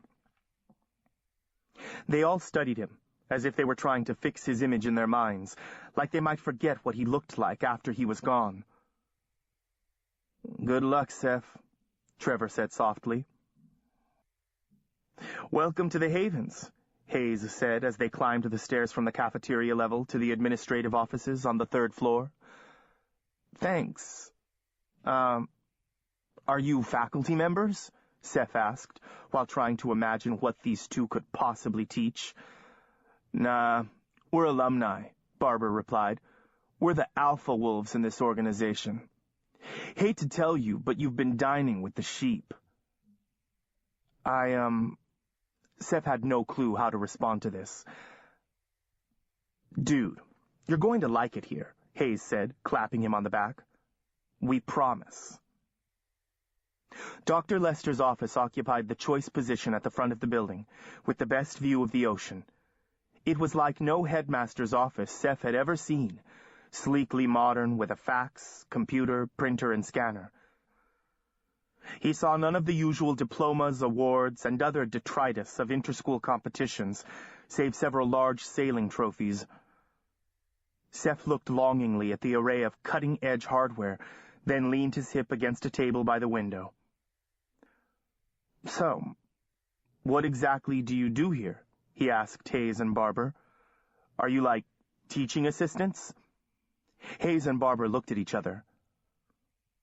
I guess you could say we're more like, research assistants, Barber said, grinning. Seth thought they looked more like, thugs. If you saw Hayes and Barber walking down the street, you'd cross to the other side. Well, maybe good help was hard to find. What's your research about? Seth asked. Do you have a grant or what? Dr. Lester will tell you more about the, research, Hayes said. The thing to remember about us is that we rule on this campus. We answer only to Dr. Lester. Well, if so, it's kind of a remote kingdom, Seth thought. I'd rather rule a few square blocks of Toronto than... Hello, Joseph. Seth swung around. Dr. Lester stood in the doorway. Thank you for coming up. Have a seat. Lester pointed to one of 2 chairs drawn up to a table in the corner. Seth sat. Lester took the other seat. You've met Mr. Hayes and Mr. Barber? Good. A file folder lay on the table. Lester pulled it toward him and began leafing through the contents. Joseph, I told you earlier today that here at the Havens we pride ourselves in tailoring the curriculum to the student. Based on your record and the difficulties you've been having, I suspect that you may require special attention. Seth peered at the pages between Lester's hands, trying to read upside down. I'm not sure what you mean. What difficulties? Muddled by fatigue, his mind was not as nimble as usual. I've been doing really well. If you look at my transcripts, you'll see that. I'm talking about the episode down at the Cove this afternoon. Admit nothing. That was his first rule. I'm sorry I was late. I'll make sure it won't happen again. Lester waved away his answer impatiently. The ocean very nearly came to a boil. Most unusual, even in midsummer. In fact, it's never happened before. Appeal to logic. Second rule. What's that got to do with me? Seth looked from Lester to the 2 alumni and back again. We believe you were the cause, intentional or not. Delay the inevitable. Third rule. Look, I'm really tired, and none of this is making sense. Could we talk about this tomorrow?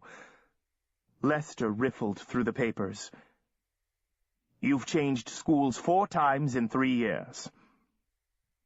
Sometimes it takes a while to find a good fit. I understand there have been other incidents. Fires, explosions, flying sheep. Lester raised an eyebrow. Seth was baffled. If Lester knew his history, then why had he been admitted in the first place? He shoved back his chair and stood. Flying sheep? Sorry, I don't know what you're talking about. I've really got to go. He turned toward the door, but Hayes and Barber blocked the way. Sit down, Joseph, Lester said calmly. Please. Trust me, it's in your best interest to hear me out. Hayes and Barber weren't moving. Seth returned to the table and sat. That's better. Lester sighed and thought a moment, as if unsure how to begin. Finally, he reached out and closed his hand on Seth's forearm. Seth flinched, expecting the crushing grip characteristic of men who make a religion of working out. What was surprising was not the strength, but the raw power that roared through. Seth sucked in his breath, struggling to keep a stunned, stupid look off his face, and not sure he succeeded. After a moment, Lester released his arm. The print of his hand remained. Dr. Lester was a wizard, too. Lester's voice trickled into his brain, exploding with a heat like Genevieve's brandy. None of what's happened is your fault, Joseph. Wizards need training, and I expect you've had none. You are very powerful from what I've seen, and power will find its outlets. He paused, then spoke aloud. So, am I right so far? Wordlessly, Seth nodded, still trying to grapple with this sudden twist of events. Lester patted him on the shoulder. I know this must be a bit jarring. The wizard settled back in his chair. Once Mr. Hayes and Mr. Barber were just like you, gifted but unschooled. Now they are well on their way to becoming masters. Hayes and Barber smiled modestly. If I were a master of magic, I would work on my appearance, Seth thought. What about everyone else? He began. Are they all... Most are not. Most are only what you would call wayward. Lester shrugged dismissively. We recruit students who've had difficulty elsewhere because often that includes persons like yourself, the untrained gifted. The headmaster toyed with an elaborate ring he wore on the middle finger of his left hand. How much do you know about the guilds and the elements of power? A little. Tell me. Seth searched his memory. The gifted are born with weir stones, a crystalline source of power that sits behind the heart, he recited. The power runs in families. The, kind of weir stone you have determines the nature and extent of your power and which of the guilds you belong to. When Seth paused, Lester nodded, encouraging him to go on. The magical guilds include sorcerers, seers, warriors, enchanters, and wizards. In the specialty guilds, the magic is more elemental, more direct. Wizards are the most powerful because they shape magic with words. And who told you all this? My foster mother. She was a sorcerer. Genevieve claimed she'd promised his parents not to involve him in the dangerous world of wizardry, so she'd left him with 1,000 questions and a power he couldn't control. And where is your foster mother? She died 3 years ago. Pity. Lester mustered up the familiar, sympathetic look. So you don't have any family? Not really. What is your house affiliation? The same question Alicia had asked.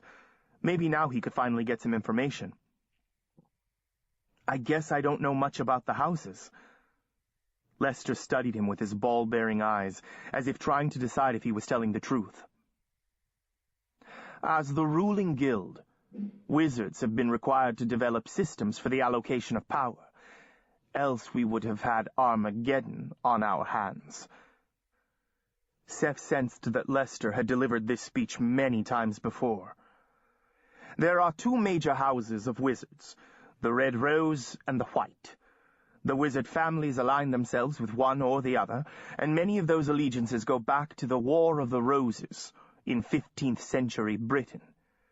Interactions between the houses have been governed by a document called the Rules of Engagement, the treaty that ended the war. For centuries, power has been allocated between the houses by a series of tournaments. Members of the Warrior Guild fight as proxies for the Roses. The winning house rules the Weir, the magical guilds, until the next tournament is held. It's a system that has worked well. Seth leaned forward. His weariness seemed to have disappeared. Why haven't I heard of this? Here in the States, many of the Weir don't know they are gifted. Old connections have been broken. Some who came here made a conscious decision to leave their houses behind. Lester sighed. I suppose the under-guilds saw it as an opportunity to escape from service. But for wizards, the result is that young people like yourself have no guidance or instruction. And that can be disastrous. Our purpose here at the Havens is to remedy that.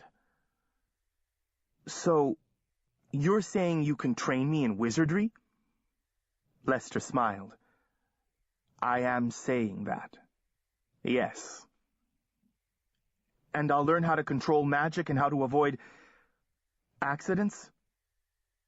Yes. After the warehouse, Seth had wanted to have nothing to do with magic ever again, but he had no choice. In his case, power had a way of surfacing in uncontrollable ways. To be able to control magic, to use it properly, that would be a miracle. But he knew enough to question wizards bearing gifts. What's in it for you? Seth asked. Lester stood and walked to the window. He gazed out at the harbor, hands clasped behind his back, then turned back to face Seth. These are troubled times for the houses, a time of great danger. Back in the summer, a tournament in Britain went wrong. The rules of engagement were broken. A group of mostly servant guild rebels has taken sanctuary in Ohio. An anarchist who calls himself the Dragon is fomenting rebellion and attacking wizards of both houses all over the world. Alliances are shifting. If war breaks out between the houses again, we are all at risk. He paused, as if expecting a reaction, but Seth said nothing. He'd always found that he learned more if he kept quiet.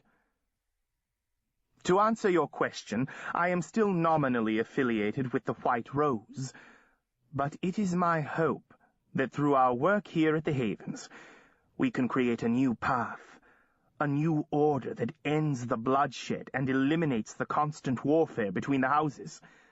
Think of what we could accomplish if we were not focused on murdering each other. That made sense. Are there students from other guilds here? Seth asked, like warriors and sorcerers? They hardly need the kind of instruction I can provide. After all, they are bred to a purpose. Lester's expression was faintly disdainful. No, we focus on wizards. Our graduates become the most powerful users of magic in the world. How long have you been doing this? We graduated our first class 5 years ago. How do people find out about the Havens? I've been looking for help for 3 years and I've never heard of it. Lester smiled thinly. The nature of wizard politics requires that we be discreet. You may have heard that we closely control communications in and out of here. There is a reason. But I don't understand why. When you know more, you'll understand, Lester said sharply. We can't risk discovery by those who would destroy our only real hope for peace. There are those who have a strong vested interest in maintaining the status quo. For that reason, it's important that no whisper of this reach the Roses. From what he knew of wizards, Seth wasn't surprised to learn that Lester had a political agenda. Genevieve had infused into him a deep suspicion of wizard politics, which often seemed to involve bloodying the underguilds. No doubt the headmaster would try to get him involved sooner or later, but he'd deal with it if he could get the help he needed. How does it work? Who does the teaching? How long does it take? Shall we assume, then, that you are interested in joining our magical collaborative? Lester's eyes glittered. Yes, absolutely. The precision of the wizard's language was a warning, but he could not afford to say no.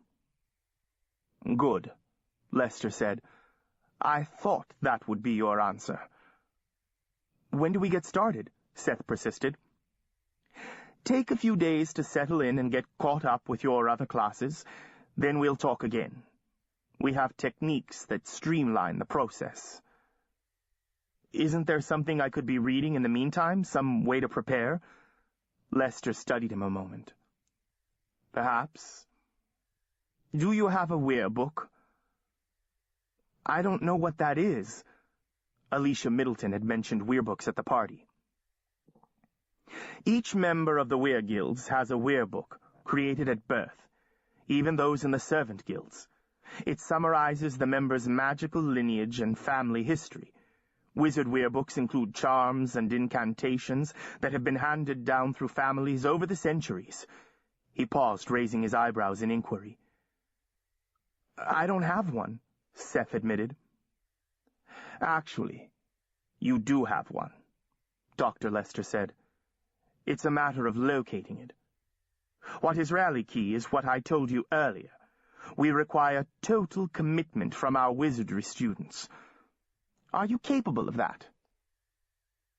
Yes, sir, Seth replied. You won't be disappointed. He'd lived precariously for years, like someone with a terminal disease, never able to plan more than a few months ahead. Whatever the consequences of this decision, he'd risk it. Good, Lester said. Oh, and it would be best for you not to discuss any of this with the Anawir. At Seth's blank look, he added, the ungifted students. It only causes resentment, and we don't want them spreading rumors once they leave the Havens. In fact, it would be best for you to keep your distance from them outside of class. Seth thought of Trevor and Harris and Troy and the others. I don't understand. Why do we... Lester waved his hand impatiently. Oh, be polite, of course. But you'll find you will have little in common with them as your training progresses. Once you are properly enrolled, we'll move you into the alumni house with the others. Seth remembered how Trevor and the others had responded when he mentioned the alumni. The wizard students live in the alumni house? Lester nodded. All of the alumni are gifted. Seth glanced at Hayes and Barber. Have they all graduated? I mean, is there anyone else my age? Will I still be in class with the others? He felt connected to Trevor and the others now that he'd met them. We'll get into that once your training is underway. The wizard stood, signaling that the interview was at an end. Now, you'd better get on to bed. You've had a long day. And Seth realized he had been dismissed.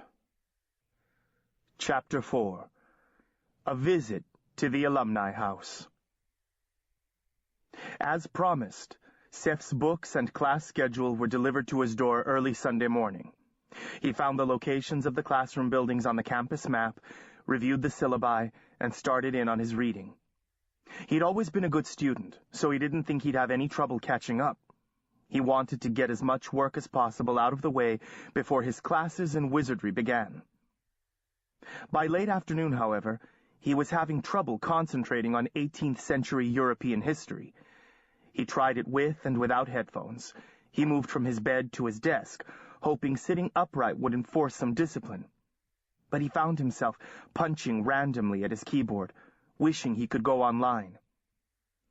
He was used to spending hours every day online with his friends, a stimulating blend of media, music, IMing, and homework. He thought about Lester and the alumni, wondered how long it would take to gain control over his gift, as Lester called it. How would the lessons work? Would Lester tutor him one-on-one so he could catch up with the others? Would they recite incantations in class? Practice spell casting on the soccer field? Would his not having a weirbook be a handicap? He'd always been popular among the Anna-Weir. Would he have trouble making friends among the gifted? Lester had said that Seth had a weirbook somewhere. If so, he could find the answers to his questions between the covers. Some of them anyway. Maybe he should try and get to know some of the alumni right away. Organize a study group. Make some allies who could help him along. Preferably someone other than Hayes and Barber. He finally gave up and set his textbook aside. Shoving his feet into his shoes, he walked down the hall to Trevor's room. Trevor's door was open, and Seth heard the throb of a heavy bass line halfway down the corridor. Trevor was sprawled on the sheepskin rug in front of his fireplace, two-finger typing into a notebook. Papers and books lay scattered all around him. He looked up at Seth, blinking, as if surprised to see him. "Let's do something," Seth said. Trevor hit the mute button on his player and squinted at Seth. "Such as?" "Anything," Seth said expansively. "Let's go." "I don't know. I've got a lot of homework." Trevor hesitated, studying Seth warily. "By the way, you okay? How'd it go with Lester last night?" "Fine. Great. We talked things out and we're okay." "You're kidding, right?" Trevor looked so solemn that Seth had to smile. "Yeah, I'm kidding. Sort of. You coming? It's going to be dinner time pretty soon anyway." They walked out into the dusk.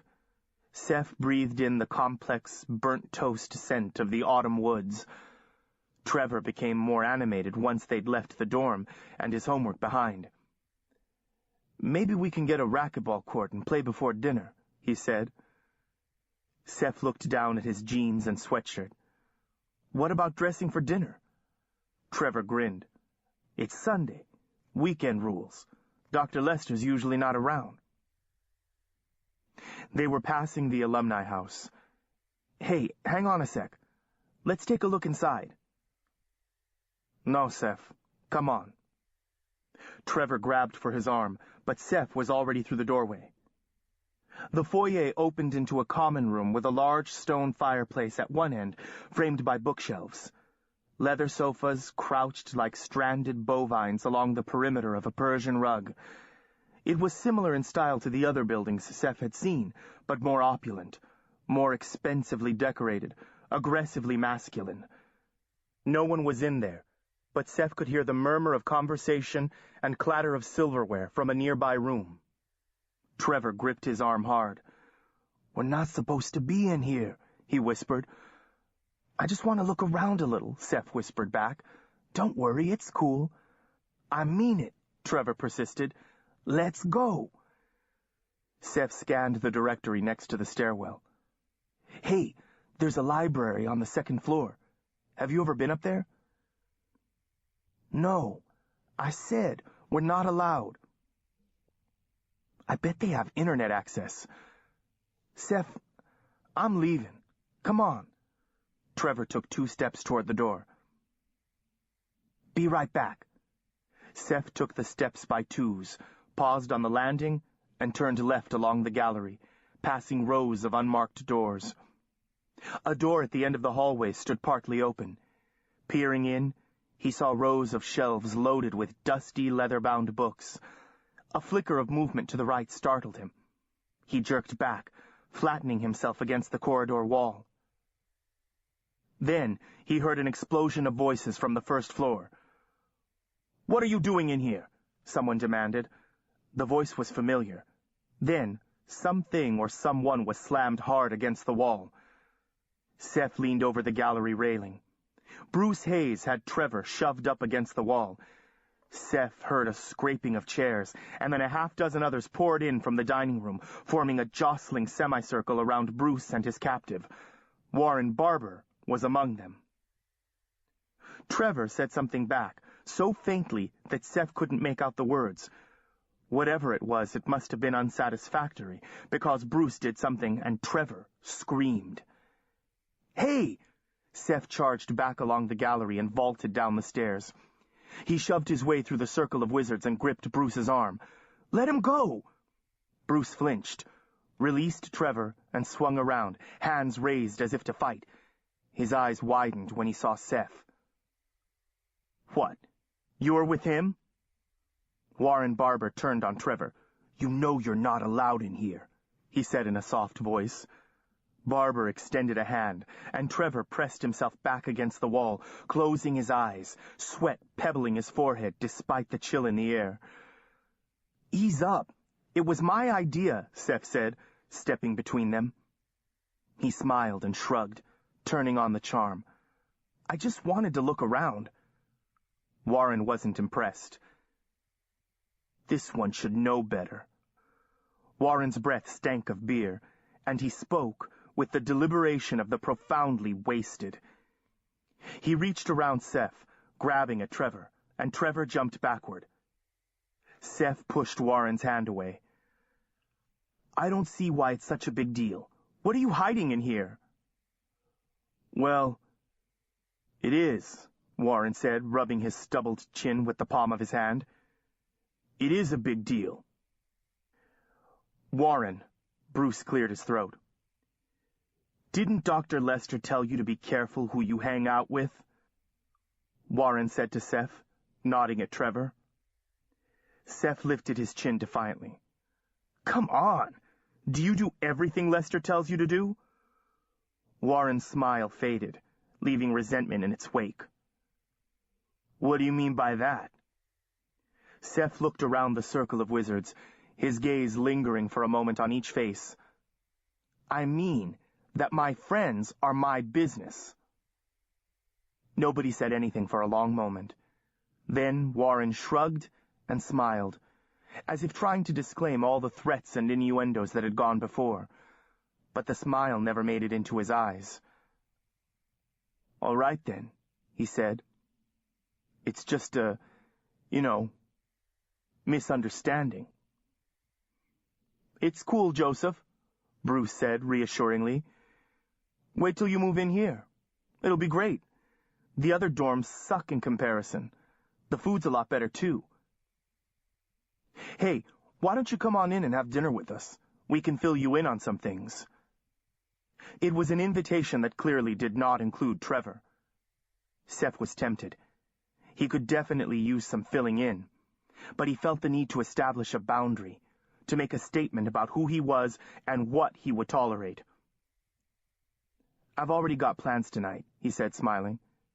"Maybe another day?" "Sure," Bruce said. "Come to dinner tomorrow. We start around 7. Trevor looked from Bruce to Seth to Warren. "Don't tell Dr. Lester I was here," he whispered. "Please?" Warren smiled wolfishly. "What's the matter? Afraid you'll get a demerit?" "Please," Trevor repeated. "I'm really sorry. Just don't tell Lester." "Maybe you'd like to be my personal servant for a month, Warren said. He grinned at the other wizards. "Trevor is very good at doing laundry. Much better than the service. Gets those colors sparkling." "Hey, Warren," Seth said, keeping his tone light. "Enough already. What don't you understand about leave him alone?" Warren raised a hand, grinning. "Sure. No problem. See you tomorrow." Seth touched Trevor on the shoulder. "Come on, Trevor. We got places to be." Once outside, Trevor didn't speak, but turned and headed back toward the dormitory, head down, scuffling hard through the leaves. Seth had to trot to catch up. "Hey, Trevor, look, I'm sorry. You were right. I should have listened to you." Trevor didn't look up, and his pace didn't falter. Finally, Seth grabbed his arm, spinning him around. "Talk to me, will you?" Seth half expected Trevor to rip free or punch him or something, but he just stood, gazing down at the ground, a muscle working in his jaw. "I said I should have listened to you," Seth repeated. "That was totally bizarre. But no harm done, right?" Trevor looked up at Seth like he'd told the sickest kind of joke. "Right. Sure. No harm done." He went to turn away, but Seth tightened his grip on his arm to keep him in place. "Let go of me." Trevor kept his eyes averted, as if it might be dangerous to look at him. Seth kept hold. "What? What is it?" Trevor just shook his head. Seth carefully released a trace of power into Trevor, feeling bad about it, but needing to know. He could tell Trevor didn't want to answer, but the words poured out just the same. "You never said you were one of them." "One of who?" Seth asked, though he already knew. Trevor cut his eyes toward Alumni House. "I'm not an alumnus," Seth said lamely. "I'm a junior. It's just that I'm enrolling in a special program." Trevor said nothing. Why? What do you know about them?" Trevor shuddered. "I don't want to know anything about them. You." Now he did try and wrench free, and Seth let him. "You don't care what happens to any of us. Some of us listen to Jason and—" "Who's Jason?" "He told us we should fight back, and we tried. And now Sam is dead, and Peter and Jason are living at the Alumni House." Trevor may as well have been speaking in Japanese. He'd left Seth back at the first sentence. "Fight back against what? Who's dead? I don't know what you're talking about." Trevor had his hands over his ears, speaking loudly enough to drown Seth out, as if afraid Seth would seduce him with words. "I've gone 6 months without a disciplinary, and now—" "I'll go to Dr. Lester," Seth offered, still bewildered by the emotion in play. "I'll explain, whatever it takes." "No," Trevor said. "Don't do me any favors. You'll make things worse. Just stay away from me." He wheeled and walked away, back toward the dorm. Seth stood and watched him until he was lost in the shadows of the trees. Chapter 5. Total Commitment. The next evening, Seth dressed carefully in a cotton shirt, khakis, and a jacket, no tie, and gelled his hair, reasoning that there was a chance Dr. Lester would be at dinner. He made his way to Alumni House at the appointed time, hoping that the evening would go better than the encounter of the day before. To be honest, he didn't really care for any of the wizards he'd met so far. Mr. Hanlon, whom he'd met in the woods, greeted him at the door to the dining room. "Call me Aaron," Hanlon said. Although Seth had been careful to arrive on time, service was already underway. The room was reminiscent of the dining hall in a very expensive ski lodge. Soaring beamed ceilings, flagstone floors, a mammoth fireplace, and a wall of windows overlooking a waterfall. The alumni were gathered around a long table. There were 15 in all, not counting Seth, a mixture of faculty members and researchers like Warren and Bruce. Lester wasn't there. Servers circulated unobtrusively, pouring beverages, passing platters of appetizers, clearing dishes, and taking orders from an upscale menu. To Seth's surprise, beer, wine, and liquor flowed freely, but then he guessed most of the alumni were of age. Aaron placed Seth in a position of honor at the table center, then sat beside him, with Kenyon King, a phys ed teacher, on his other side, and Bruce and Warren across the table. Someone set a platter of spiced shrimp in front of him, a glass of wine by his right hand.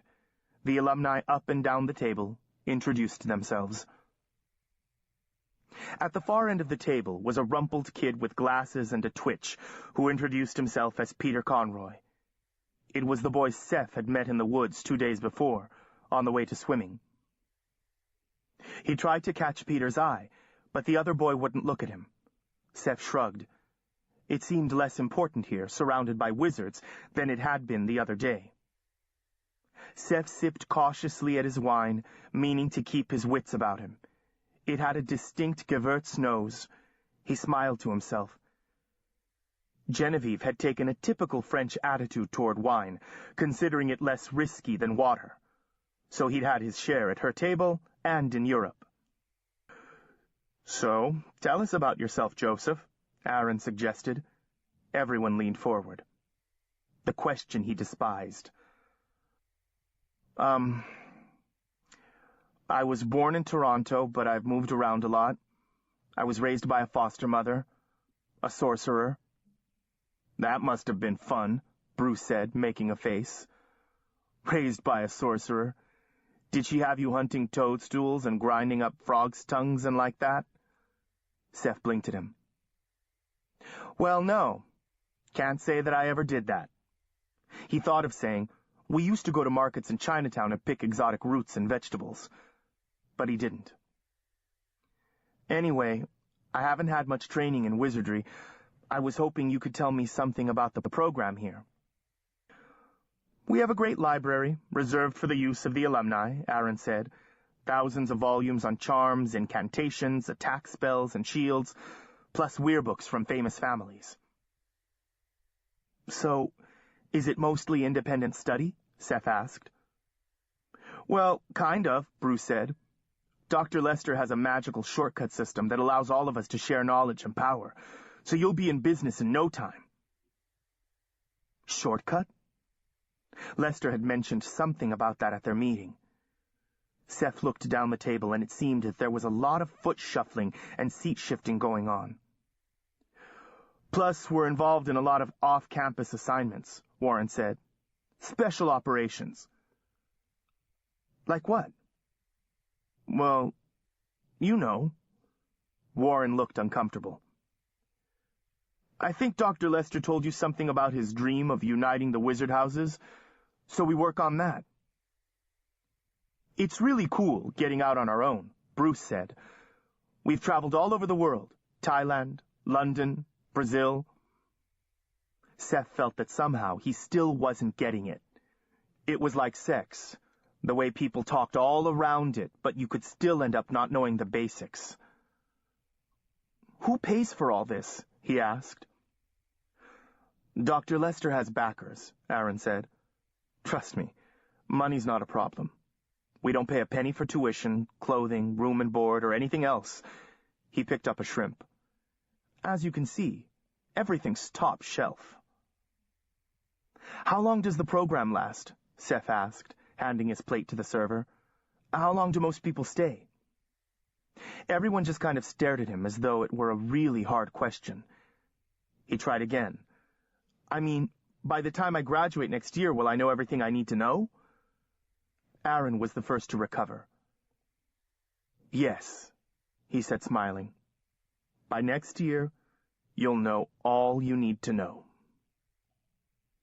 Over the next 2 weeks, Seth settled into the cadence of life at the Havens. Schools were totally different. They were totally the same. The coursework wasn't as rigorous as he'd feared. In fact, it was rather superficial.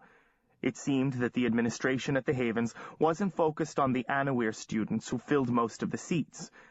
It was a small school, and because Seth and Trevor were both juniors, they had several classes together. Algebra 2, Trig, and Physics, Social Studies, and English Literature. But Trevor's warm friendliness had morphed to a sullen and twitchy mistrust. Trevor must have told the others about what happened at Alumni House. Harrison and Troy and James were still chatty and cheerful, but it was the spun sugar kind of speech about nothing, usually reserved for snitches and the rich, insufferable cousins you see once a year. Seth knew he could win them back if he tried, but he reined in his powers of persuasion. Friendship didn't mean much if it was inflicted. Once or twice a week he ate dinner at the alumni house. He wondered what they said when he was gone. At first glance, the faculty seemed to be a mixed lot, from the charming Aaron Hanlon to gruff Elliot Richardson, to the buff physical education teacher Kenyon King, to tiny, blue-blooded Ashton Rice. They were diverse, but there was something the same about them, too. Some shared experience. Like Harvard men, they all have the mark of the Havens upon them. One evening, Seth received a note at dinner on the sailboat stationery. Please be at the alumni house at 9 p.m.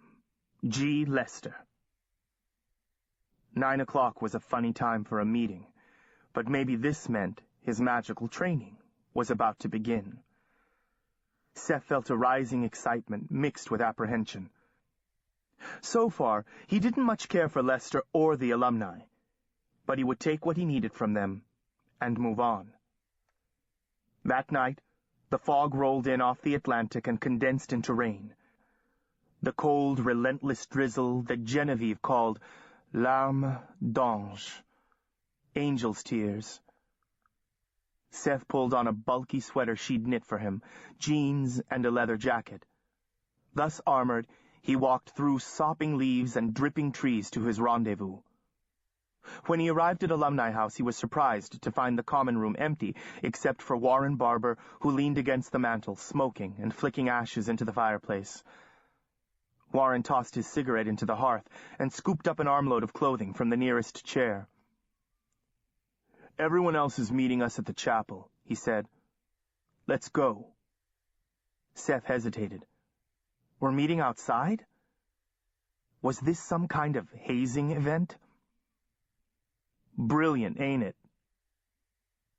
Seth had no choice but to follow. Warren led the way into the woods, following a wood-chip path that bridged a little stream in several places. Mist clung to the ground, waist-deep in places, beaten down by the rain. Seth swiped water from his face, looking from side to side, wary of an ambush. About a mile into the woods, the trees thinned into a clearing, revealing a rude amphitheater. Rows of stone benches faced a raised platform with an altar in the center, framed by standing stones and lit by torches, the light smeared by the mist. It reminded Seth of places he'd seen in Britain, Celtic temples of druidic magic. "What's this all about?" he muttered, shivering. Warren led the way up the center aisle toward the platform. When they reached the front, he tossed Seth a wad of cloth. "Put this on," he said. It was a rough-woven, wool-cowled robe, bleached white. Seth pulled it on over his damp clothes. Warren shrugged his way into a robe of his own, his a deep gray color. The gloom under the trees eddied and shifted, and other gray-robed persons appeared, moving silently onto the platform behind the altar. "You, stand here." Warren tugged Seth to a spot in front of the benches, facing the platform, then joined the others on the stage. And then, finally, a black-robed figure, tall and spare, materialized on the platform. His face was hidden in shadow, backlit by the torches along the perimeter, but Seth knew beyond a doubt that this was Gregory Lester. Lester carried a staff, a tall column of metal, bronze and gold layered together, topped by a faceted crystal. Embedded in the crystal was something dark, like a shadow or a flaw, an amulet. Seth's eyes were drawn to it. He had to force himself to look away. It was perhaps a show, some kind of initiation ceremony meant to establish solidarity, like joining a lodge. It should have been amusing, what with all the pageantry and costume, but Lester didn't come off as much of a showman. Seth didn't like being singled out, placed before the altar, dressed like a sacrifice. His skin prickled and his mouth went dust dry. "Joseph Macaulay has come before us with a request to join our order of wizards," Lester intoned, his voice emerging from his black hood. Is this indeed your intention, Joseph?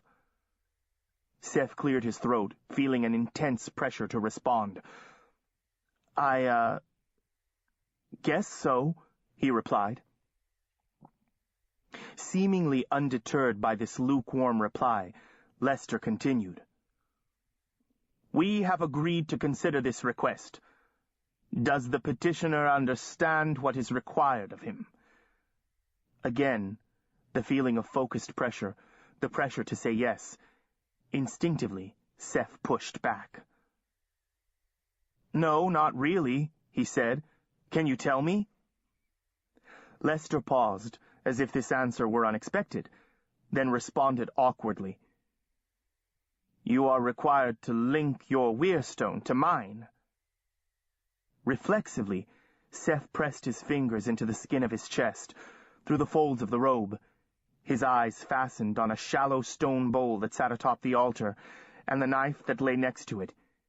He licked his lips and swallowed. What?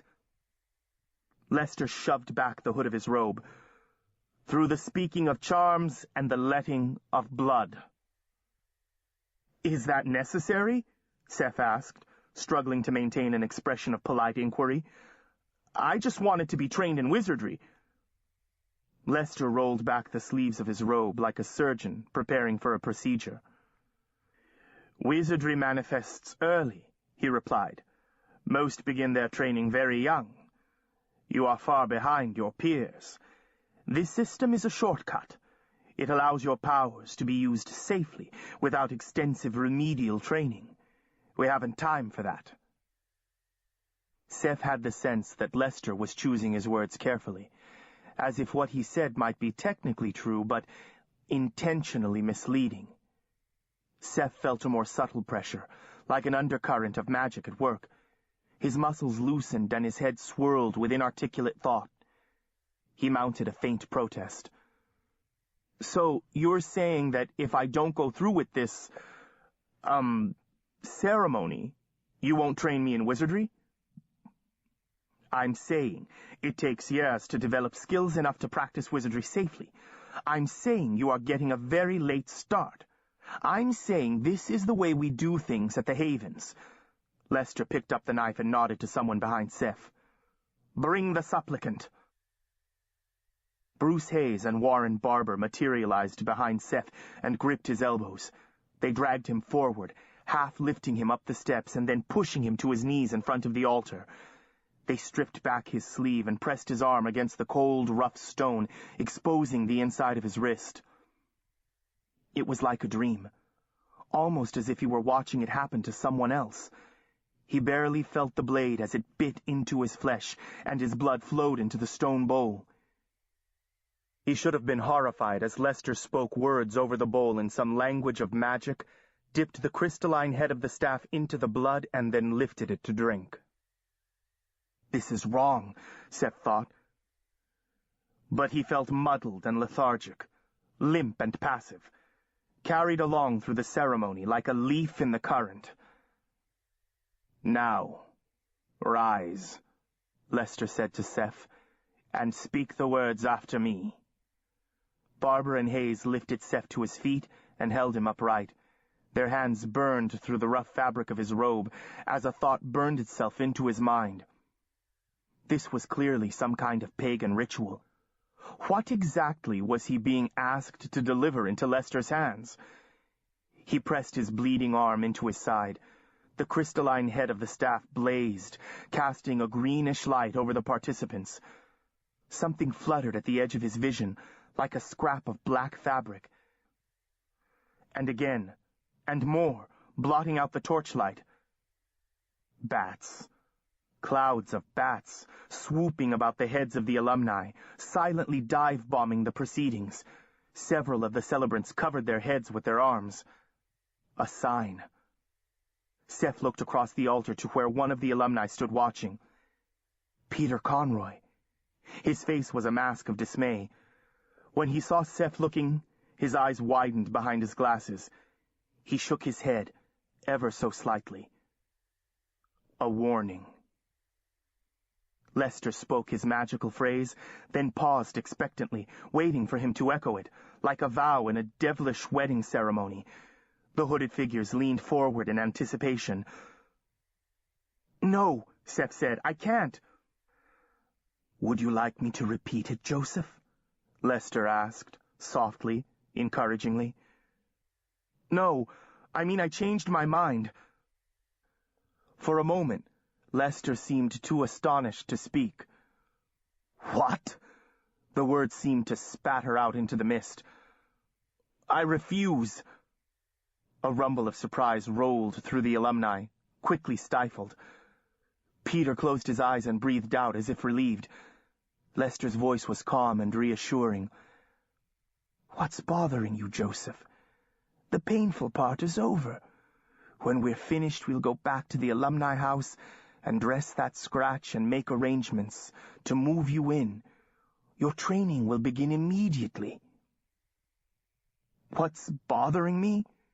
Seth shivered. It was raining harder now, plastering his hair against his forehead and soaking him nearly through. Somehow it seemed to clear his head. His arm still streamed blood, and he pressed it tight against his side. "You're drinking my blood, asking me to swear some kind of oath I don't really understand. I can't be involved in a ritual like this. It's like out of a Screamer movie. To be honest, this is really freaking me out." Lester's breath hissed out impatiently. "You said you wanted to learn about wizardry." "I do." Seth looked around the circle of robed wizards, hoping someone would speak up in his defense. "That can't happen unless we finish." Seth took a breath. "Then it can't happen." 2 weeks ago, I asked you if you were willing to make a total commitment. You assured me that you were." Seth jerked free of Hayes and Barber. "I think you need to tell me exactly what I'd be committing myself to." A muscle twitched in the headmaster's jaw. Lester's voice was still soft, but there was a thread of steel in it. "You'd do better to ask about the consequences if you refuse." It sounded very much like a threat. "What consequences?" "There's a reason wizardry training starts early," Lester said. "When untrained wizards reach adolescence, they self-destruct." "What do you mean?" "Perhaps it's hormonal," Lester said delicately. "Perhaps developmental. It begins with uncontrolled releases of power. Then the magic turns inward and destroys the mind, resulting in depression and hallucinations. It's not unusual for untrained wizards to go insane." Seth thought of the warehouse, the destruction of the bell tower. It seemed that he'd had uncontrolled spasms of power all his life, and they seemed to be getting worse, more frequent. He scanned himself for symptoms. Since the warehouse fire, he'd been depressed. He'd found it difficult to concentrate. But wasn't that normal for a person with innocent blood on his hands? "Joseph," Lester said, in the manner of a man who was trying hard to be reasonable, "everyone else here has agreed." Seth looked around the circle of faces. Hayes and Barber were openly smirking, eyes slitted against the rain. Some of the celebrants looked back at him stoically. Others, including Peter, looked down at their feet or off into the distance. It was not especially reassuring. "I'm sorry," Seth said. "I just can't." "Fine," Lester said venomously. "Then suffer the consequences." The wizard took a step towards Seth, extending the staff. Seth retreated, but came up against someone, Hayes or Barber, who held him in place. Lester pressed the blood-smeared head of the staff against Seth's chest over his wildly beating heart. Power pulsed through it like some kind of magical CPR machine. "It won't be long before you'll beg for another chance." He motioned to the rest of the alumni. "Come along. We're wasting time here. The alumni disappeared into the trees, leaving Seth to pick his way back through the wet forest on his own. Chapter 6. Consequences. Seth woke in the pitch black, freezing and soaking wet. He pushed himself upright, his palms sliding against sodden, splintering wood. Moonlight intruded through 2 windows, high on the wall. He sat hip-deep in frigid water, and more poured in through a great square hole in the floor. Still disoriented, he staggered to his feet. He was in the boathouse. He recognized it from his visit with Trevor during the campus tour. He could make out the vague shapes of equipment hanging on the wall, see small objects already bobbing against the dark surface of the water. He'd returned to his room after the aborted ceremony in the woods. How had he ended up here? And where was the flood coming from? The water slapped against the walls, higher than before, almost to Seth's knees. His mind was slow to process. Was the tide coming in? Surely they would build a boathouse to withstand the tide. People who knew about oceans would know better than that. His wet khakis clung unpleasantly to his legs. The water had reached his thighs. With difficulty, he waded to the door and pulled the handle. It didn't budge. He yanked again, bracing a foot against the doorframe. Stuck. Or locked. Panic fluttered under his breastbone. The water was rising and he couldn't get out. It didn't make sense. Surely this old building wasn't watertight. It ought to leak water like a sieve. Had he been drugged? Spelled? Carried here by the alumni on Lester's orders? For what? He squinted into the darkness, teeth chattering with fear and cold, looking for a way out. He could swim out through the boat well, though he didn't like the idea of diving into that black water. By now it was so deep, only a disturbance on the surface told him where the opening began and the floor ended. He moved cautiously forward, feeling for the edge of the floor with feet that felt clumsy and numb with the cold. Blundering off the edge, he plunged feet first into freezing water.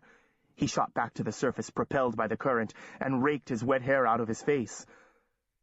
Folding himself at the waist, he tried to dive deep, but was thrust back to the surface each time, gasping for air.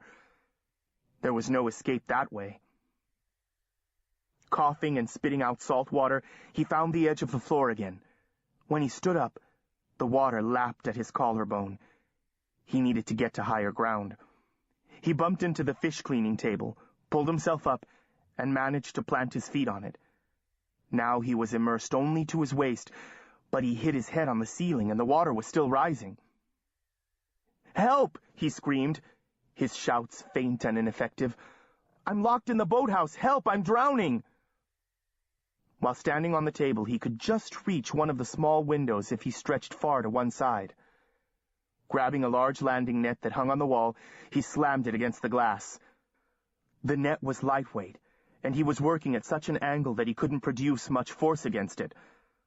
Finally, he lost his footing, flailed wildly for a moment, and went under again. He surfaced, spluttering, treading water. Then he gasped as something slid past him, roiling the surface of the black water like a great serpent, its rough hide scraping him as it went by. Seth sucked in a breath and went absolutely still, save the rough pounding of his pulse. For a moment the water was quiet. Then a thick, muscular tentacle searched along his leg, slid upward and tightened around his waist. He pushed at the creature, pounded on it, tried to push himself out of its grasp, using both hands, getting a mouthful of water as he did so. His fists made no impression on its leathery hide. His flailing foot encountered something soft and yielding, and the monster's grip relaxed fractionally. Launching himself upward, Seth wrapped his arms around one of the rough wooden beams that supported the roof. He clung there, gasping for breath, but he could not lift himself completely out of the water. Ripples spread from the far corner as the creature surfaced, its pale, dispassionate eyes and razor teeth revealed in the light from the window. A squid? An octopus? Some unknown monster that had lain hidden in the ocean's depths until now? Once again, a tentacle quested forward, sliding beneath the water like a great snake. It explored along his thigh, then wrapped about his hips. Slowly, inexorably, it dragged at him. Desperate, he tightened his hold on the ceiling beam, turning his face upward so he could gulp some air. He no longer tried to dislodge his attacker, but held on for dear life. His joints cracked as a relentless strength threatened to pull him apart. Suddenly, the monster rocketed forward in an explosion of spray and fastened its teeth into his right leg. Seth screamed and tried to pull it off, losing his grip on the beam. He managed one last breath, sucking in a mixture of seawater and air, before he was pulled beneath the water and into black despair. Light awoke Seth a second time. Painful light that caused him to roll onto his face to exclude it. He was in bed. Something terrible lurked in memory. A beast kept leashed in the back room of his mind. He swallowed. His throat was so raw it brought tears to his eyes. He felt like he'd been beaten. Every muscle in his body ached. He struggled to his knees, and then the full recollection of the night before flooded back. He vomited over the side of the bed and onto the floor. His throat felt worse than ever. He rolled over onto his back and stared at the ceiling. It gradually came to him that he was in a bed, back in his room in the dormitory. He was soaked in sweat, not in seawater, and he was alive. He ran his hand tentatively down his right leg and then his left, and could find no evidence of injury. He checked twice to make sure. Hot tears of relief filled his eyes, slid from the corners and onto his pillow. The monster had ripped him apart. He gazed hopelessly up at the undersurface of the ocean as his own blood clouded the water, had tasted it in his mouth, had felt the great jaws close on his flesh, tearing it away in pieces. His struggles had grown weaker as he succumbed to oxygen starvation and loss of blood. Still, it had taken a long time to die. He sat up, drew his knees up into a protective position, and leaned his chin on his hands, shivering. Had it been a dream, then? If so, it was like no dream he'd ever had before. It was the three-dimensional surround sound, full-color mother of all dreams. His bedding was completely mangled, evidence of a struggle that had lasted most of the night. The ceiling and walls were pocked with scorch marks, as if he'd been flinging out sparks. Good thing they hadn't caught, or he'd have burned to death. He slid out of bed, avoiding the mess on the floor, went into the bathroom and rinsed out his mouth. His face stared back at him from the mirror, pale and haggard. Gingerly, he fingered the broken blood vessels around his eyes. Half-moon welts marched across his palms, the prints of his nails. Grabbing a towel, he mopped up the floor as best he could. He carried it into the hall and threw it into a laundry bag. Then helped himself to fresh towels from the linen cart, working automatically. He lay back down in bed and turned his face to the wall, afraid to sleep, too tired and heartsick to do anything else. Lester's words came back to him. It's not unusual for untrained wizards to go insane. The next morning was Monday. Seth didn't go to breakfast or attend his first class in the morning. Around 10 a.m., when Dr. Lester returned to his office, Seth was waiting outside, seated on the floor, arms clasped around his knees. "Joseph," the headmaster said, looking down at him, "aren't you supposed to be in class?" "I need to talk to you," Seth said. It was more of a whisper. It hurt to speak. "Why don't you come back this afternoon, after classes are over? You don't want to get off on the wrong foot." "I'm already off on the wrong foot. I need to talk to you now." "Of course. Come in." He stood aside so Seth could enter his office. Seth moved carefully, because every part of him hurt, body and soul. For his part, the headmaster looked almost cheerful. "Sit down," Lester said, closing the door behind him and gesturing toward the table by the window. "I'll stand. This won't take long." Seth gathered his thoughts. "I came to tell you that this isn't working out, this placement, I mean. Since I can't be trained in wizardry here, I'm going to contact my guardian and make arrangements for a transfer." Lester raised his hands to stop the speech. "Joseph, sit down." When Seth didn't respond, he added, "Sit down, I said." Seth sat. Lester sat across from him, steepling his hands and resting his chin on his fingertips. "I'd hoped, perhaps, you'd come to tell me you'd changed your mind." "I have. I've realized that coming here was a mistake." "Are you so sure of that? Where else are you going to get the help you need?" "I'll find someone else to teach me." "Really? Who? You told me yourself you've been looking for a teacher for 2 years. I believe you're running out of time." "I've done all right so far." "Have you?" The headmaster studied him. "You're having symptoms, aren't you?" Seth looked him in the eyes. No. He'd been lying for a lifetime, and was really good at it. Lester wasn't impressed. "What is it? Hallucinations, voices, dreams, paranoia?" "Nothing. If you are hallucinating, it is your own fault. You have to give us the chance to help you." Lester leaned back and folded his arms. "Cooperate with us, Joseph. That's all we ask." He smiled.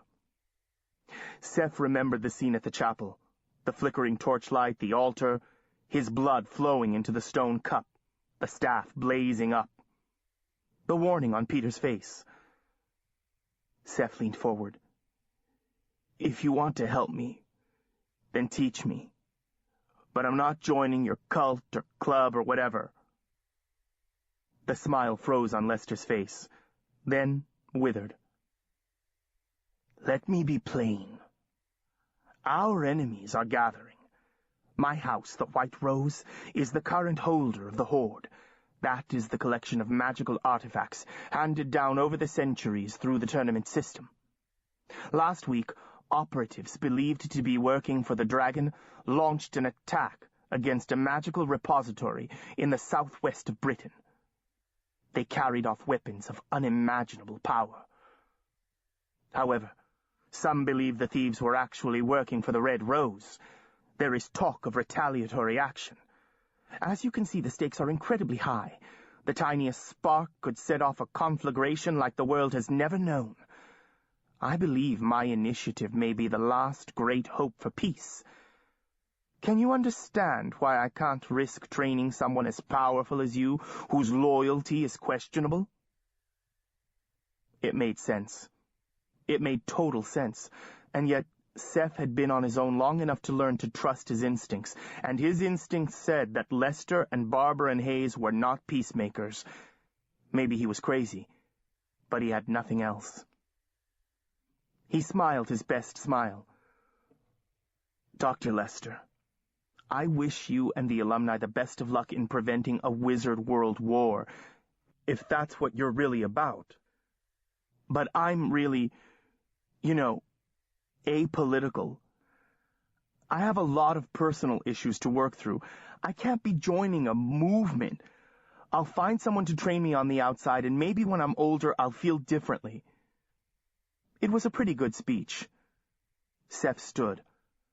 "I'm going to call Sloane's in London. They'll get me a flight, but I'll need a way to the airport. I tried my calling card on the phone in my dorm, but couldn't get through. I need to call this morning during business hours." "I'm afraid that won't be possible," said Gregory Lester. Seth was sure he'd misheard.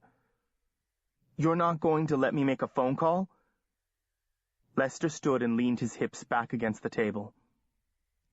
"It's time to grow up, Joseph, and understand a few facts. Your guardian committed you. You are a minor, and he signed papers. Do you know what that means?" "Committed me? Like I'm mentally incompetent or something? The headmaster sighed. It looks like Mr. Houghton has not been completely straightforward with you. This is, in fact, a school for wayward and emotionally disturbed adolescents. I am, in fact, a psychologist. What? Seth thought of the glossy brochure with the sailboat on the front. Houghton never said anything about psychiatric treatment. The fact is, Mr. Houghton doesn't want any more catastrophes. He only wants to know that you're in recovery. The headmaster returned to the table and sat down, dropping the file onto the polished wood in front of him. Retrieving a pen from his pocket, he pulled a fresh sheet of paper from the folder and scratched out a few notes. I don't believe you, Seth said. Lester kept scratching away. I don't drink or use drugs. No one ever said that I am a danger to myself or anyone else. Lester glanced down at his folder. Didn't a student in Switzerland file assault charges against you? Perspiration trickled between Seth's shoulder blades. He wiped his damp palms on his jeans. It was a misunderstanding. They dropped the charges. The headmaster tapped his pen on the papers in front of him. There was also an incident in Philadelphia? Seth stared at him wordlessly. How could Lester possibly know about Philadelphia? Unless Dennis Houghton had told him. After Genevieve died, Seth had been determined to find out more about his parents. Sloane's had stonewalled him, so Seth had begun a search online using the resources of adoptive children's networks, the genealogy websites and mail lists, and electronic vital records. He'd finally found his birth record showing he'd been born in Toronto to Helen Jacoby and Jared Macaulay. When he tried to dig further, he'd found no birth records for them, no grandparents, aunts, or uncles, no listings in city directories in California or Toronto, no news stories about the fire, no real estate records, nothing. It was all just a pretty construct with no truth behind it. He'd broken into the administrative offices of the school he'd attended at the time, in Philadelphia. He'd hoped there would be some record of his parents, or a money trail that might lead to some answers. All he'd found in his file was copies of tuition payments and vouchers for living expenses from Sloane's. He had trashed the office in frustration. For that, he'd been expelled once again. Then there was the warehouse fire, of course. Lester opened the folder again and scanned a document inside. You've quite a record with the police. Pity about that girl. A prickly heat collected in Seth's hands and arms, symptoms that often portended a release. He struggled to control his anger. Houghton doesn't know anything about magic. Why would he blame me? Mr. Houghton doesn't think you're a wizard. Mr. Houghton thinks you're a violent young hoodlum who likes to set fires and blow things up. Seth recalled the last meeting in Toronto. Houghton's tweeded arm about his shoulders. But who knew what Houghton might do? Sloane's had been devoting some very expensive partner time to Seth Macaulay's problems. If Houghton had me committed, I want to hear it from him, Seth said finally. His face was hot, his arms heavy, as if laden with power. And just then, he didn't care to restrain it. Lester shrugged. Write to him if you like. You will not be allowed phone calls in your current unstable condition. Let me email him then. Joseph, you must understand. I can't risk having the Havens come to the attention of our enemies, and given your history, I cannot safely teach you wizardry without some element of control. It would be like putting a gun into the hand of a lunatic. As if to underscore the headmaster's words, the fax machine exploded, sending shards of metal flying and clouds of toner rolling toward them. Lester looked a little rattled. Joseph? A row of Chinese vases lined a shelf over Lester's desk. They began to vibrate, then one by one imploded like targets in a shooting gallery. The headmaster spoke in his psychiatrist voice. Joseph, you're out of control. The track light flickered and the fixtures exploded. The front window bowed outward and shattered, bits of glass glittering in the sunlight as they fell into the harbor. "I'll go to the Roses," Seth said. "They'll give me the training I need." Lester extended his hand and spoke a charm. Something slammed into Seth like a missile from a compressed air weapon, and he was down on his back on the floor, unable to move. Lester spoke from above him. "We call that a subdune charm." Seth said nothing. "Given the current political situation, I can't risk your alerting the Roses to what's going on here. They would murder us all." Lester paused. Seth still didn't respond. "I'll let you up when you can control yourself." Seth lay there a moment, breathing hard, then said, "Okay." Lester muttered a few Latin-esque words, and Seth was able to sit up and drag himself to his feet. "So you're going to hold me prisoner here?" Lester twisted the ring on his right hand. "Write a letter, Joseph, if you must, and we will mail it. And carefully consider the choice before you. If you don't learn to manage your power, it will destroy you. I will not waste time on anyone who is unwilling to commit to our cause and submit to my leadership. It's unfortunate, but that's the way it is. Until you complete the ceremony, nothing happens. There are plenty of lawyers in the world. If Dennis Houghton committed me without a proper evaluation, I'll sue both your asses." Seth stalked out, slamming the door and clattering down the stairs. When he was sure the boy had gone, Gregory Lester picked up the phone and pressed an extension. "Joseph Macaulay may attempt to call off property," he said. "See that he's unsuccessful." He thought a moment, then added, "Meet me in my office in 10 minutes. All of you." When he replaced the receiver in its cradle, he was smiling again. He walked to the window. It was a beautiful autumn day. The sun glinted off the waves in the harbor, and the trees on the point were all in high color, the reds and golds that brought the tourists out. He sighed, flexing his hands. He must find time to go sailing again before the weather turned. Joseph was incredibly powerful. As soon as Lester had reviewed the boy's carefully worded recommendations, he'd known. He had an instinct after all these years. But he'd been overeager. He'd tried to move too fast, and the boy had balked. He should have laid the groundwork, should have softened him up before he asked him to commit. Still, Lester thought he could be managed, untrained as he was. Right now he was more angry than frightened. But that would change. Lester would break him. He would rein in that wild power and put it to use. He closed his eyes, and his breath came a little faster. It would be easier if Macaulay were younger. 12 was ideal. But 16 would work. He'd never known his system to fail, save once. Last year he'd accepted an older student who had received some training elsewhere. It had been a mistake. The boy was still at the Havens, but perhaps not for much longer. There was a knock at the door. "Come," Lester said. The alumni filed in, 15 of them, all talented wizards, but none so powerful as Joseph Macaulay. Lester surveyed them, sorting through his mental notes. Being linked to them, he knew more about them than they ever suspected. Warren Barber hated serving anyone. That, and the fact that he was the most powerful of this lot, made him dangerous. But his cruelty and his lack of a moral compass made him useful. Bruce Hayes loved having power over others.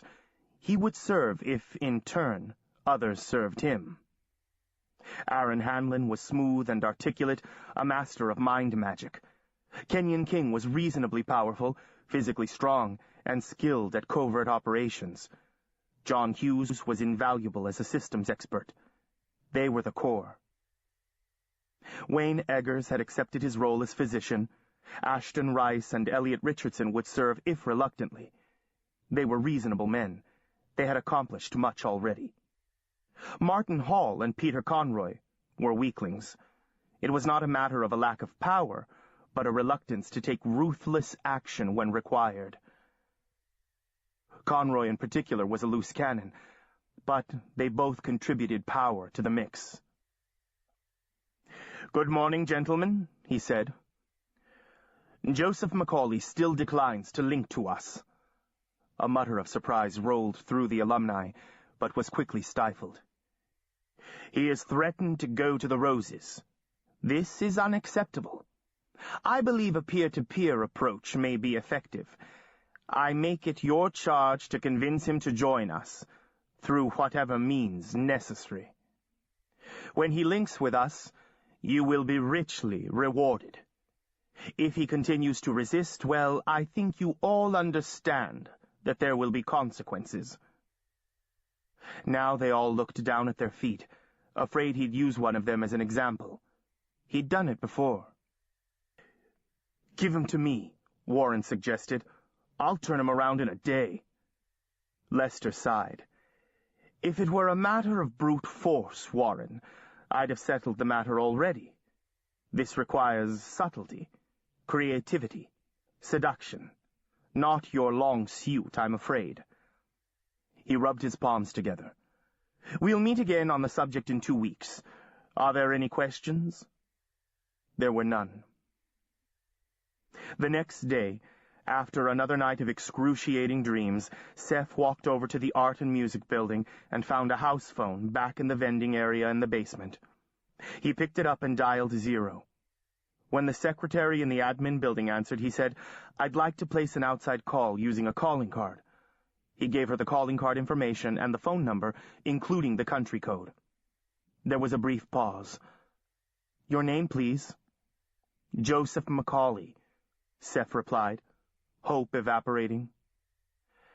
"You'll need to get administrative approval," she said briskly.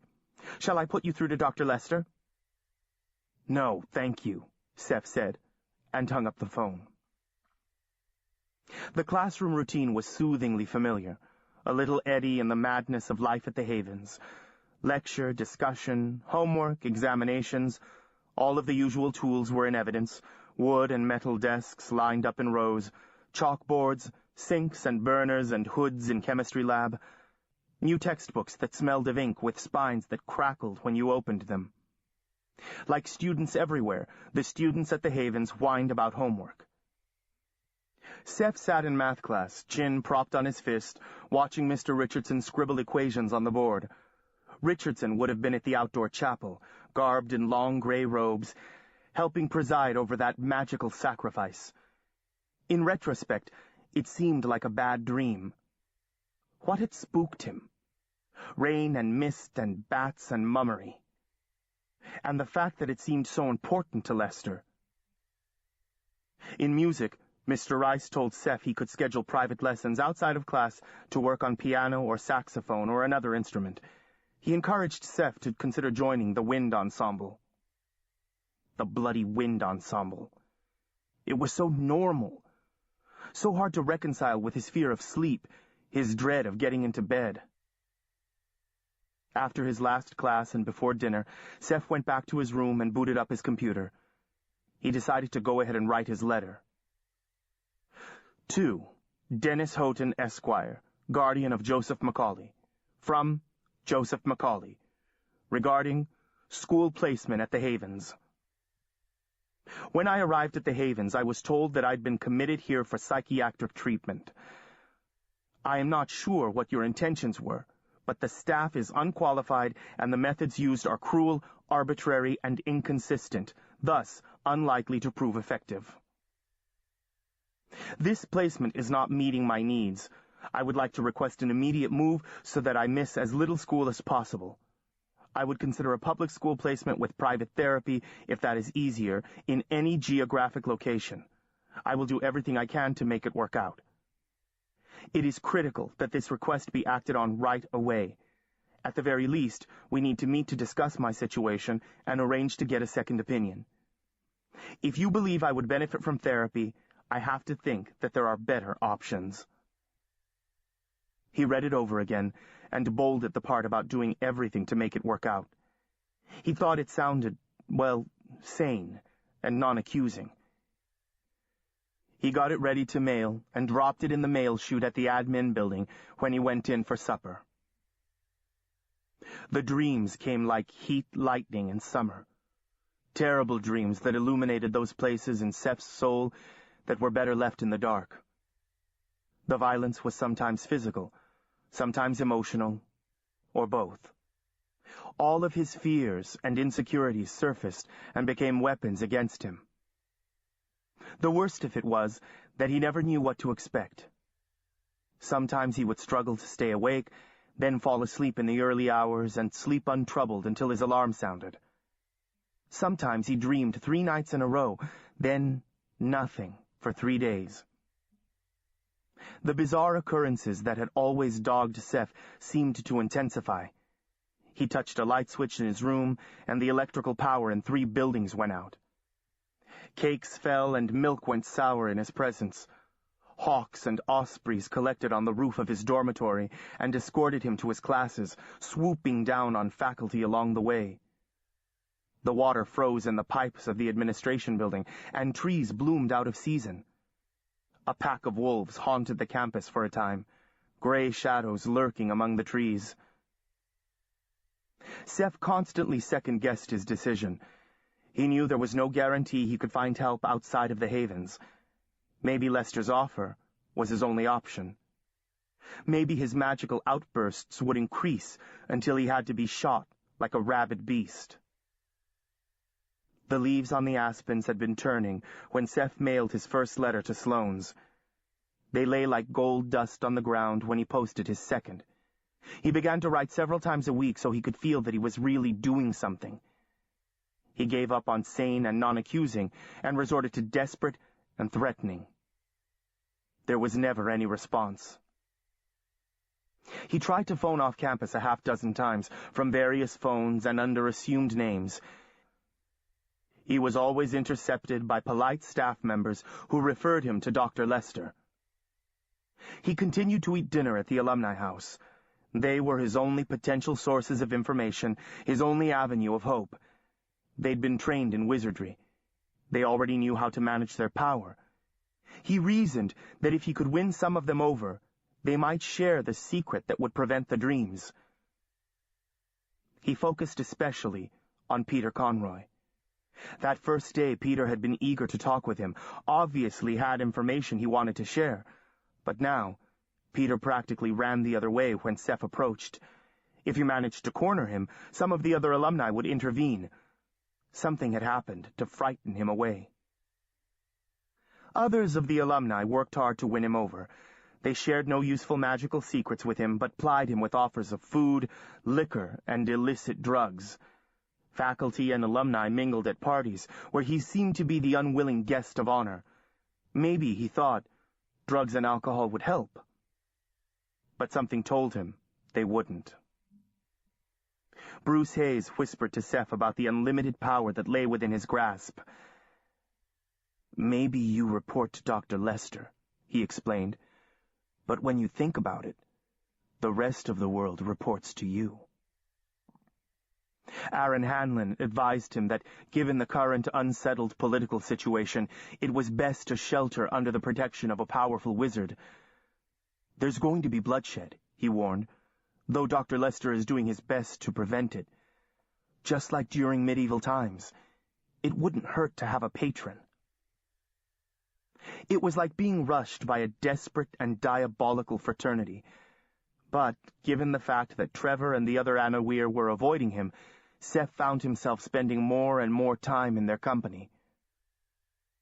Seth was in the warehouse, stumbling through darkness, his wet shirt pressed to his face to defend against the oily smoke. His throat was raw from shouting and from breathing in the toxic air. He could see nothing, could hear nothing, save the roar of flames and the groaning of the old building as the timbers burned through. "Maya? Maya, can you hear me?" The fire crews had arrived and were pouring water onto the roof. He was sloshing through knee-deep water while the skin on his upper body blistered and burned. He reached down, wet the shirt again, and pressed it to his face. He breathed in the stench of burning hair and realized it was his own. He was in a corridor now. When he extended his arms, he could feel walls to either side. He must be in the office areas to the back.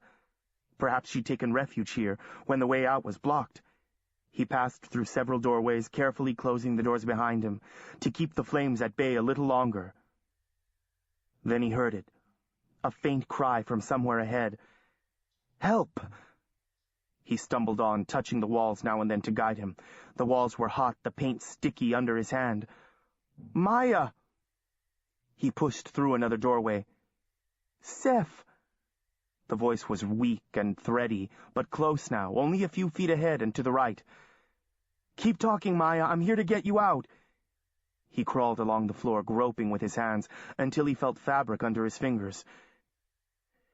She was huddled in a corner, where she'd retreated to try to keep her face beneath the smoke. He tried to gather her up in his arms, but at his touch, her skin charred and burned and turned to ash, spiraling to the floor. He tried again, and her flesh crumbled in his hands, revealing bone. He screamed and let go, and she fell. "Maya," he breathed, sliding to the floor, gathering her lifeless body into his lap, rocking her as gently as he could. "Maya, I'm so sorry." The heat was blistering. His tears evaporated, hissing, as soon as they emerged. He was aroused by an incessant pounding. Firefighters. He didn't answer. He'd resolved to stay and burn. Somewhere. A door opened and closed. Seth? How did they know his name? Everyone knew. Everyone knew he was guilty. "Go away," he whispered, holding fiercely to Maya's body. "You're too late." Someone had hold of his arm, shaking him. "Seth, come on, snap out of it." Seth opened his eyes to a view of Trevor's worried face. He looked over Trevor's shoulder. He was in his room. Sunlight dappled the hardwood floor. He had no idea what time it was. "Sorry." He forced the word out painfully, groaned and wound his fingers into the bedclothes. "I'm okay now. Please, leave me alone." Wood scraped against wood as Trevor pulled a chair up next to the bed. It creaked as he dropped into it. "I don't get it," he said. Seth turned his face away. There was no point in pretending. He felt like crap, and he knew he looked it. The room still reeked of vomit and terror. When he was younger, they'd said he was possessed. He supposed he preferred crazy, but he knew what happened when the only people who care about you are on retainer. You end up in places like this. He needed to plan, to strategize. But first, he needed to get rid of Trevor. "Look, I was up barfing all night, all right?" Trevor cleared his throat and looked away. "I heard you. So I don't want company." Trevor didn't move, but sat biting at his lower lip. "I don't get it," he repeated. "You're one of them." Seth blinked, brushed the back of his hand across his eyes, refocused on Trevor's face. "What?" "You're one of them. You've been hanging out at Alumni House. So why are you up screaming every single night? I have to wear my headphones to get any sleep." "Oh. Well, sorry. I get nightmares when I'm sick, that's all." "What did you do? You must have really messed up." "What are you talking about?" Seth rolled onto his back, staring up at the ceiling. Trevor leaned in close, breathing the words into Seth's ear as if afraid of being overheard. "He calls it therapy." Trevor looked down at his hands. "The dreams, I mean." Seth's battered mind grappled with this, teasing out a revelation. "You're telling me Lester has something to do with... The look on Trevor's face was a yes. "It's like, whatever you're scared of, that's what he uses." Seth shoved himself into a half-sitting position, leaning back against the carved headboard. "You're saying he makes people hallucinate? Dream? Have nightmares? That's what I'm saying. This happened to you? Seth gestured weakly, taking in the trashed room. Trevor swallowed hard.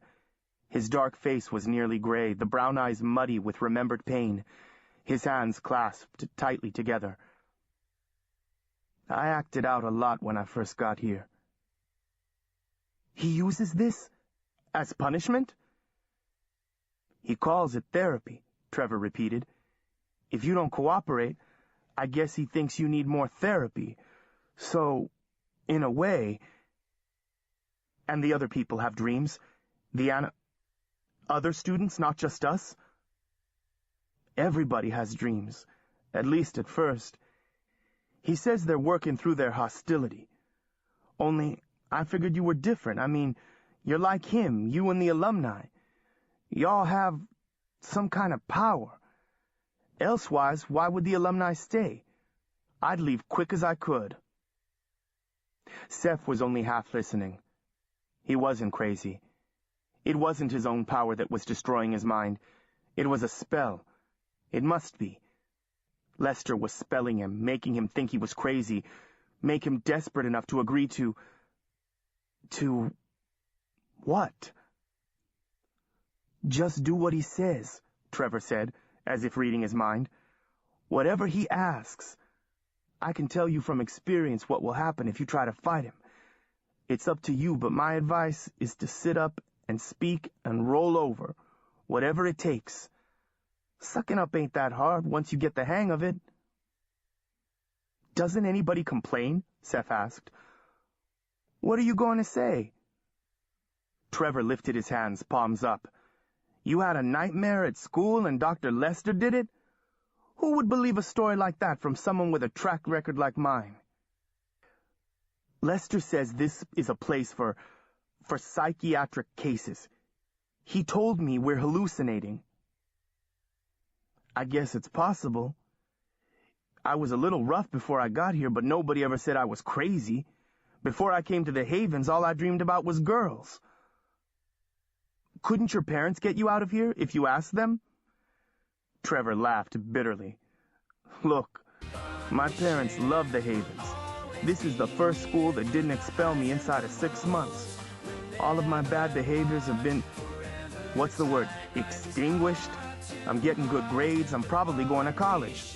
I'm not a problem anymore. How am I going to convince them to bring me home?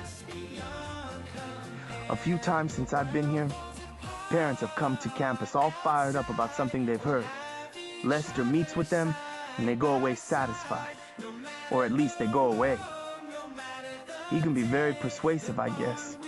Anyone who complains really pays for it later. He cleared his throat. Besides, it ain't so bad if you don't give him a reason to mess with you. Seth remembered their visit to the alumni house. Trevor begging Warren not to tell Dr. Lester. So what are Lester and the alumni up to? Trevor shook his head. I don't know, and I don't want to. Tell you the truth, he don't seem interested in the other students. I'm not sure he could pick me out of a lineup, but I'm not stupid. I figured out that if I cut class and messed with the teachers and smoked in the locker room, I'd pay for it. So I stopped. And since then, he's left me alone. Seth pushed back his sweat-matted hair. Listen, how can I call out of here? You can use any of the campus phones, Trevor said. If you have a calling card, the office makes the call for you. No, I need a phone I can use myself. There's some kind of code to call direct. The office makes the calls. Trevor hesitated. Who you going to call? I need to reach my guardian. I've got to get out of here. Lester won't put the calls through. Just be careful, Seth. Lester knows everything. What he doesn't know, he'll get out of you somehow. So if he asked you about this conversation, you'd tell him? Trevor raised his hands, palms up. Look, man, don't blame me. It's like you can't help it. He's a hypnotist or something. or something. Of course. Which meant Seth couldn't confide in anyone, or ask anyone for help. You mentioned someone named Jason. What did he do? What happened to him? Look, forget I ever said anything about him. Seth rested a hand lightly on Trevor's shoulder, looked him in the eyes. Tell me. Trevor swallowed hard, as if trying to stop the words. He was stirring things up, wanted people to fight back against Dr. Lester. Him and Sam and Peter. Then Sam drowned, and Peter and Jason are with the alumni now. Sam drowned? Seth repeated. Do you think... I don't think anything. Trevor gave Seth a look. And don't you push, because that's all I know. Seth had to find a way to escape. Lester had made it clear he wasn't going to let him go until he got what he wanted. With Lester torturing him every night, Seth didn't know how long he could keep saying no. After the conversation with Trevor, Seth began waging a very small, very unequal war against the Havens. He tried to run away 3 times in October, but they seemed to have an uncanny ability to track his movements. He hid in a delivery truck, but was intercepted at the gate. He tried to steal the school van, but the electrical system shorted out when he put the key into the ignition. His class attendance deteriorated. He took a case of beer from the alumni house and drank until he passed out, hoping to anesthetize himself. The first part of November, he set a fire in the art and music building after hours. When they dragged him into Lester's office, he said, "Expel me." Instead, they confined him to his room, and the dreams intensified. Night and day began to merge into a long and painful continuum. If he stayed up all night, he hallucinated during the day. Several times, hopelessly confused, he begged Trevor to tell him whether he was awake or asleep. Trevor seemed to have forgiven Seth for the sin of being gifted. He tried to help by cooperating with all of Seth's experiments. On the theory that his dreams were being triggered by something in his room, Seth spent the night on Trevor's floor. The dreams followed him. Trevor stayed over in Seth's room so he could wake him when the dreams began. But it was impossible to wake Seth from his nightmares, and Trevor couldn't bear to be anywhere near while they were going on. Meanwhile, Lester and the alumni watched him, like predators stalking wounded prey, waiting for him to falter so they could close in for the kill. Gregory Lester sat in his favorite chair and gazed moodily out to sea. It was unnaturally dark for that time of day, and the lights were already ablaze out on the dock. They were predicting a nor'easter, one of the first of the season. Lester could always detect the drop in pressure when a storm was on the way. Joseph Macaulay was both extraordinarily powerful and amazingly resistant. He had been at the Havens for more than 3 months under intensive pressure. Save the one previous failure, no one had ever held out so long. Could Joseph have had some contact with Jason? No.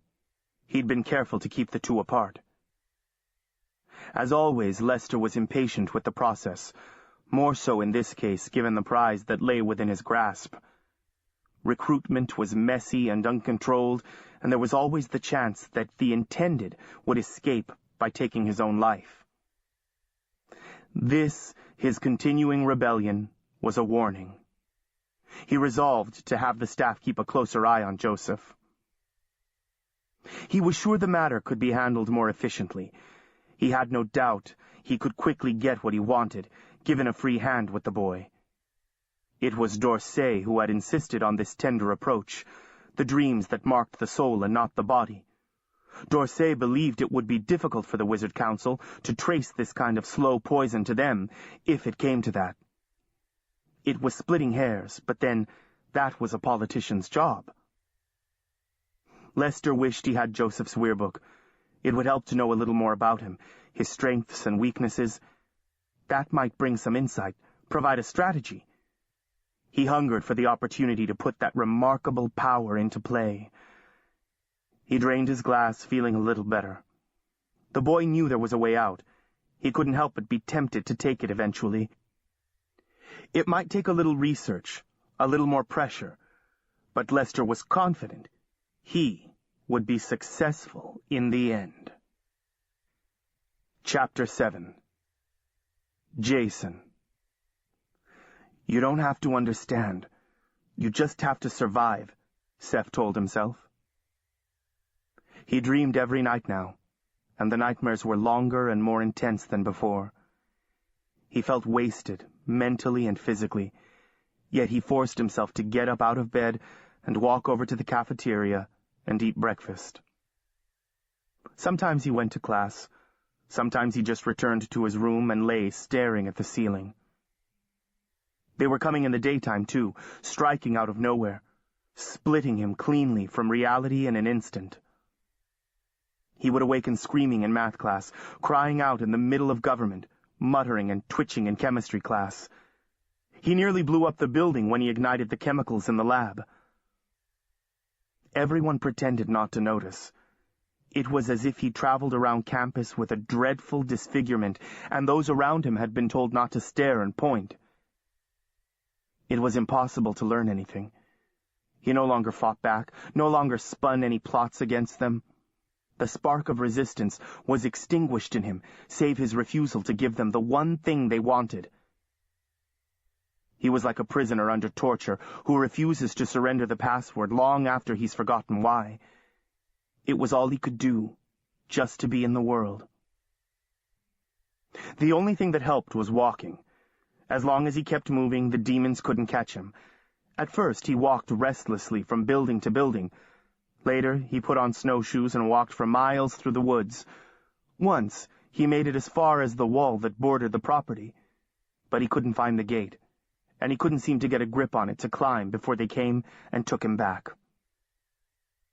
Or maybe that was just a dream. Christmas was coming, but Seth wasn't looking forward to it. Trevor had invited Seth to spend Christmas in Atlanta, but Lester vetoed the idea. Seth's condition was too delicate, he said. Seth had to admit that anyone who saw him would have to agree. He looked terrible. He continued to lose weight despite eating all he could. He had begun to think of ways to kill himself. Clever, foolproof ways that wouldn't land him in the infirmary. He imagined he was locked in a room with 2 doors. Death lay behind one of them, Gregory Lester and his offer behind another. There was no other way out as far as he could see. Trevor Hill was worried about Seth. He knew from experience that one night of therapy was life-changing. From what he'd seen and heard, Seth had suffered through 40 or 50 of them. Yet there seemed to be something iron-hard in Seth, some stubborn instinct for survival that kept him going. Still, Trevor could tell that Seth was failing. He looked frail, insubstantial, like someone whose spirit is devouring his flesh. By now, he might actually be mentally ill, his brain damaged by days and nights of torture. Trevor felt guilty because he hadn't been able to offer any help. Guilty because he was glad it was Seth and not him. Confused because he couldn't figure out why Seth was being targeted. He wasn't like the other alumni who treated Trevor and the others like dirt when they noticed them at all. On the day the term ended, Trevor invited Seth to his room to keep him company while he packed. Trevor had ordered Christmas presents through the mail to take home with him. He'd wrapped up some books for Seth and insisted that he open them. Seth sprawled on his back on Trevor's bed in a kind of persistent twilight. He clenched and unclenched his hands, twitching and shivering by turns, staring out at the world with his changeable eyes, as if he could see things no one else could see. Sometimes he touched the cross he always wore around his neck and muttered to himself in French. "Look," Trevor said finally. "Give me the name of the law firm in London. I'll call them from my folks' house while I'm home." For a moment, Trevor thought he hadn't heard. Then, Seth stirred. "Won't do any good. I've written to them 100 times. They've never responded." "Well, Maybe it would help if they heard it from someone else, Trevor insisted. All right, I'll get you the number. Trevor studied him. Hey, he said softly. You going to be all right? Seth didn't answer for a moment, and that hesitation worried Trevor even more. I'll be okay, he said finally. I don't know what else they can do to me. The campus was eerily quiet after the departure of the other students. The regular meal service was discontinued over break, but the dining room in the alumni house continued to operate. Seth took his meals there with the faculty and other alumni who remained on campus. It made no sense. Didn't they have families? Didn't they have anywhere better to go for the holidays? Seth shuffled through Trevor's books with the idea of losing himself in fiction, but couldn't seem to concentrate. Entire days vanished from memory. He continued to walk when he felt up to it. Sloane's sent a large gift basket and a generous gift certificate, a card printed with his name. Back in September, Seth had been convinced he'd be expelled from the Havens by Christmas. Now all he could think about was escape. Christmas Eve dinner was served by candlelight in the elegant two-story alumni staff dining hall. Bruce Hayes and Warren Barber, the two enforcers, sat on either side of Seth. The other 13 alumni were ranged around the table. He grappled with the names, was pleased when he remembered most of them. He hadn't dreamed for several days, and his head was clearer than usual. Martin Hall was functioning as sommelier, circling the table, opening wine and pouring. Liquor flowed at the open bar, and a different wine was paired with each course. Lester wasn't there. Tension crouched in the room like a snappish dog, and Seth couldn't help but think that he was the source of it. The others watched him when they thought he wasn't looking, and whispered together at the far ends of the table. "Where's Dr. Lester?" he asked Bruce, as the fish course was taken away. Hayes wiped his mouth with the back of his hand. "He left 2 days ago. Went back home to England, I guess. Be gone a week." "So drink up, Joseph." Barber put the wineglass into his hand. "Cat's away." Seth had in fact been pacing himself, making a show of sipping at his wine and ignoring the whiskey Barber set by his right hand. The others drank with desperate intensity, like mourners at a wake. After dessert, Ashton Rice sat down at the piano and began banging out carols. Their voices rose in a drunken off-key chorus. Hayes and Barber didn't sing. They set a whiskey bottle between them and took turns pouring. "Doesn't anyone go home for Christmas?" Seth asked, oppressed by the forced gaiety, yet hoping he might learn something useful. "Home is no longer relevant," Hayes mumbled, looking surprised to have come up with the word. He blinked at Seth owlishly. "You'll find out. You'll see. We're like blood brothers. Bloody Siamese twins." He groped for the bottle. Barber slammed his glass down on the table, rattling the crockery. "Only Joseph's too good to join, remember?" The singing dwindled away, and Seth was once again the reluctant center of attention. He cleared his throat. "Maybe if you tell me what's going on." "He'd rather go crazy." Barber clutched at Seth's shirt front and dragged him to his feet. "The rest of us have to answer to Lester, but Seth's got his principles."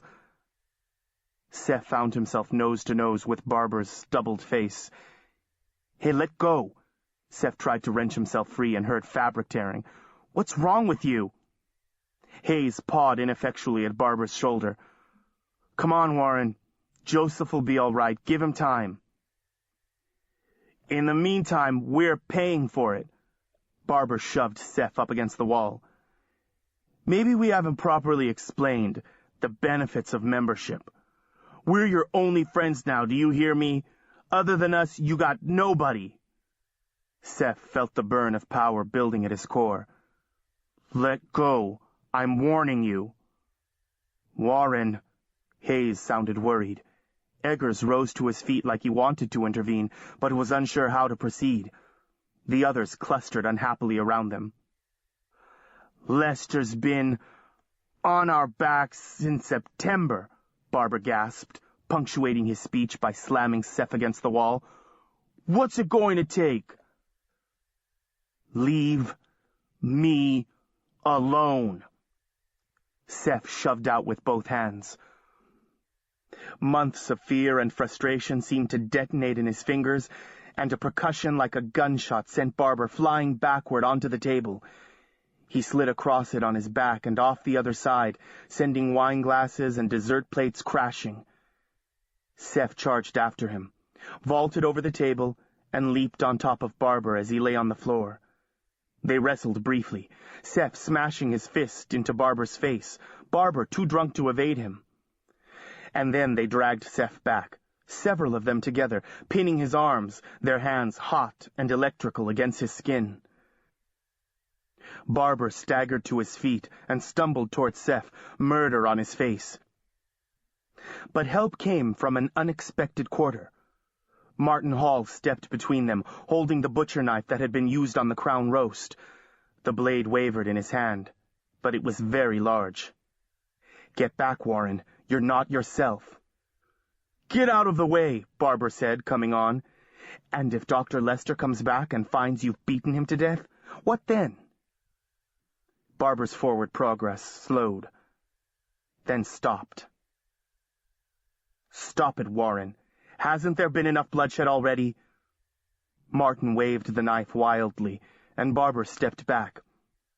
Martin turned toward Seth, and Seth was surprised to see that his face was streaked with tears. He gestured with the knife. "Let him go. You know as well as I do that he's not the enemy." After a moment, the grip on Seth's arms relaxed. The hot hands dropped away. "What's the matter with you?" Seth pivoted so he could look into all their faces, hidden and revealed in the candlelight. "Why do you stay here? What kind of hold does he have on you?" Barber clenched his fists. "Who the hell do you think you are lecturing us?"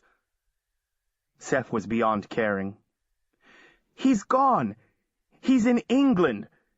This is our chance. Let's get out of here. Or if you like it here so much, then let me go." Martin spoke with great dignity and sorrow. "We can't do what you ask, Joseph. Now go on back to your room and lock the door until my colleagues have sobered up." They all stood watching as Seth backed out of the dining hall, leaving with more questions than answers. Despite the episode in Alumni House, Seth slept peacefully on Christmas Eve and Christmas Day, nearly 24 hours in all. He assumed that it was because Lester was away. As a result, his head was clearer than it had been for a long time, and being in the Alumni House gave him an idea. He knew his letters to Sloane's were being intercepted.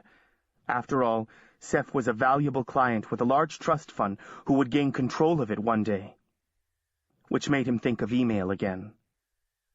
Surely the alumni were online. That must be why they had their own library. If there was no access in the library, he'd break into someone's room. Maybe Trevor had called Sloane's, but Seth decided he couldn't afford to wait until classes resumed to find out.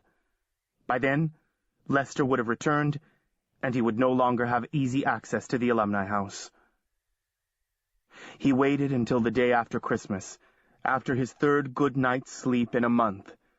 He ate a late breakfast with Martin and Peter in the dining room at the Alumni House. He made it a point to sit with them and tried to question them, but got nowhere at all. Barber slouched in just as they were finishing, wearing what looked like a major hangover. Seth jumped when Barber patted him on the shoulder, but Barber acted like he didn't remember the confrontation at dinner. And perhaps he didn't. He'd been pretty wasted. When the dining room began to empty, Seth went to the washroom and took his time. Finally, He slipped through the hallway and into the back stairwell beyond. The door into the stairwell bore a sign, "Faculty and alumni only." He took a deep breath. What could they do? Kick him out of school? Send him another nightmare? The door at the top of the stairs opened onto a small circular landing, with hallways spoking off to either side. The stairway to the third floor directly ahead. The corridors were lined with gleaming wood molding, shaded wall sconces, rows of closed doors. No one seemed to be around. He'd try the library first. His presence there would be easier to explain. The hallway to the left was lined with classrooms, with the library at the far end. Fortunately, the heavy wooden door was unlocked. He glanced over his shoulder, stepped inside, and pulled it shut behind him. The library smelled like Genevieve's attic, of dust and mildew and disintegrating paper. He stifled a sneeze. The books on the first set of shelves appeared to be quite old, with dark leather covers and stamped gold lettering. Curious, Seth pulled a volume from the shelf, tilting it so the title caught the light. It seemed to be in Latin, Transformare. The other one was entitled Extractum Poison, 1291. Not Latin, exactly. He'd studied Latin with the Jesuits, but close. Middle English? He moved on into the room, hoping to find what he was looking for at the rear. He worked his way toward the back wall. More old books and some new ones. He pulled out one of the newer ones. Spellbinding, the art of influencing others. Here was the reading he should have been doing. Rows and rows of large volumes were shelved together, books that looked somewhat alike. Their titles were similar, too. Weir Smith John Arter. Weir Thompson Harold Franklin. Weir Huntingdon Brew Amfeld. Weir books. They must be. Seth lifted one down and leafed through it. The first part was taken up with a family tree, all handwritten, going back centuries, illuminated in bright colors. Another section of the book was entitled Charms and Incantations. Something about the books struck a chord with Seth, stirring up a memory he couldn't quite capture. Reluctantly, he returned the book to its place on the shelf. He finally found what he was looking for under the windows at the back of the room. There were 6 computers lined up on tables and networked to a cable plugged into the wall. They shared a common printer. Seth couldn't shake the feeling that he was being watched. The hair on the back of his neck stood up, and his arms prickled with gooseflesh. The building creaked and complained under the assault of the wind. He peered over his shoulder, seeing only books and dust and narrow aisleways. Shrugging, he hit the power button on one of the PCs. It sounded jarringly loud in the stillness as it booted up. The computer hadn't even made it through its startup routine when he heard running feet, swearing softly. Seth hit the power button again, and the screen went dark. The door slammed open, and the lights overhead flickered, then kindled into brilliance. "I saw someone moving around in here," someone said breathlessly. "You stay by the door," the other replied. "I'll check it out." Seth slipped between the rows of shelves and cat-footed up the aisle along the wall toward the exit. Peter Conroy waited by the door, nervously scanning the aisles, forehead gleaming in the overhead light. "You sure you're not seeing things again?" The other voice was familiar and startlingly close at hand. "You'd better not have dragged me up here for nothing." Seth could hear the sound of feet moving toward him. He was trapped. Someone clapped a hand over his mouth and grabbed him by the arm, pulling him back against the wall. "Be quiet," a voice hissed in his ear. It said something else Seth couldn't make out. At that moment, Warren Barber came around the corner and walked toward them. He still looked a bit green from last night's drinking. Seth didn't struggle. He stood quietly, wondering what the penalty for breaking into the alumni library would be. To his amazement, Barbara walked right past them toward the front of the library. "Nobody's back here now. I swear, I saw someone on the monitor." "Yeah, well, maybe he flew out the window, as if someone would break into a freaking library." "Keep still," the voice whispered again. Seth turned his head slightly so he could see who had hold of him. To his shock, he saw nothing but the shelves of books behind him. There was no one there. The hand over his mouth tightened, smothering his exclamation of surprise. He felt sick. He was hallucinating again. He must be. His palms went clammy with sweat, and he wiped them on his jeans. Barbara and Conroy met up at the front of the room, then walked up and down the stacks again, passing within inches of Seth and his invisible captor. Barbara still reeked of beer. "You're delirious, Conroy," Barbara said, shaking his head. "You must have blundered onto the Sci-Fi Channel." Conroy was still protesting as they walked out and closed the door behind them. "Just be cool a minute," Seth's captor instructed him. "Make sure they're really gone." Seth stood as still as he could, although he was beginning to tremble, his heart pounding wildly. After a minute, the hand was removed from his mouth. "Come on," the disembodied voice said. Someone shoved Seth up the aisle to the front of the room, then to the right, toward a door marked AV Storage. "In there," the voice said, and Seth pushed the door open. It was a large closet, lined with projection equipment, AV carts, and a couple of old computers. Seth stepped inside, and the door was pulled shut behind him. "No cameras in here," the voice explained, following with something that sounded like Latin. Suddenly, as if assembled out of the air, he could see the body that went with the voice. He looked to be about 17 or 18, slightly built, dressed in a black t-shirt and jeans. His hair was dark but had been bleached out at the tips and spiked, an amateur job. He had 2 earrings in one ear and 1 in the other. He was grinning as if delighted. "So you're the newbie," he said. "I heard you were here. Not that anyone offered to introduce us, of course." He swept an arm toward an audio-visual cart. "Welcome to the catacombs," he said gravely. "Have a seat." Seth sat down on the cart with a bump and put his head in his hands. He'd thought he was clear-headed after 2 nights of sleep. Apparently, he'd thought wrong. "Are you all right?" Seth looked up to find the stranger staring at him. I'm not sure," Seth replied cautiously. I haven't been well." The boy leaned against the wall. "Allow me to offer you a belated welcome to the Havens, where all your dreams turn into nightmares." Seth laughed in spite of himself. It struck him that it had been forever since he'd laughed, forever since he'd actually heard anyone make a joke. "I'm Seth Macaulay."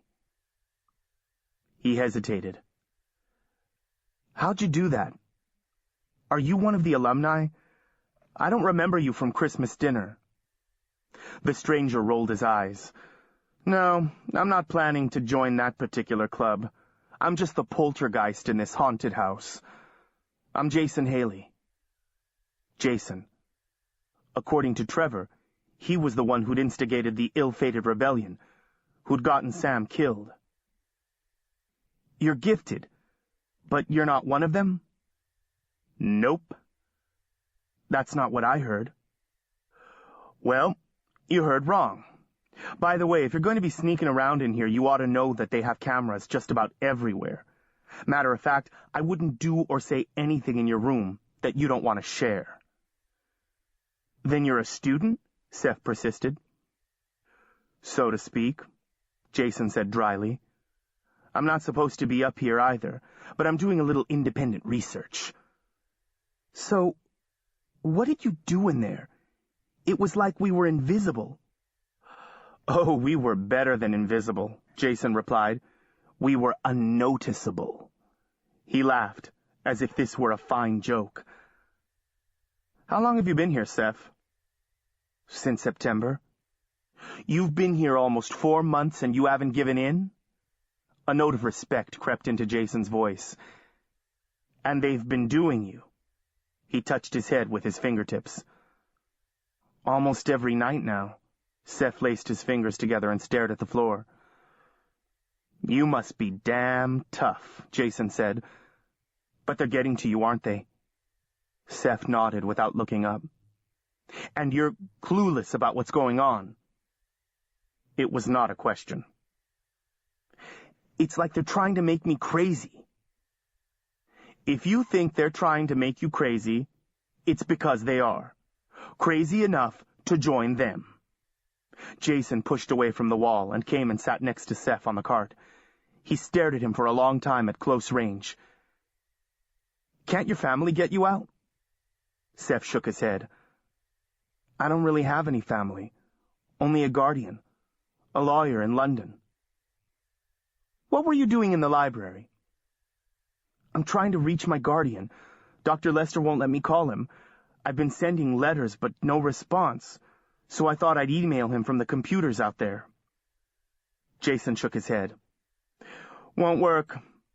They batch everything and go through all the messages before they go out, even in the alumni house. You'd need to use one of the machines in administration. And you can forget about your letters.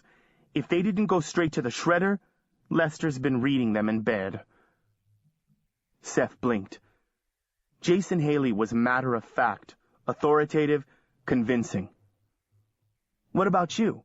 Why haven't you joined? Jason stood. Look, I've been warned against having any contact with you. If they find out we've been together, there'll be hell to pay. You're saying I might end up like Sam? Jason nodded, rubbing the bridge of his nose as if it hurt. Yeah. Or I might. He cleared his throat. Anyway, nice meeting you, Seth. Good luck. He turned away. Seth slid between Jason and the door and put his back against it. No, tell me what's going on. I can't fight them if I don't know what I'm fighting. If I stay here much longer, I will be crazy. He cast about for a weapon. If you don't help me, I'll tell them about the invisibility thing. I've got nothing to lose. Jason stood, hands in his pockets, lips pressed together, looking off to the side as if he might find his answer written on the wall. Listen, he said after a long pause. Let me think about it. Meet me in the woods by the outdoor chapel tomorrow at 6. And you'd better not let anyone follow you. Seth nodded and stepped aside. Jason brushed past him and was gone. The next evening, Seth left the dorm, avoiding the paths and cutting through the woods.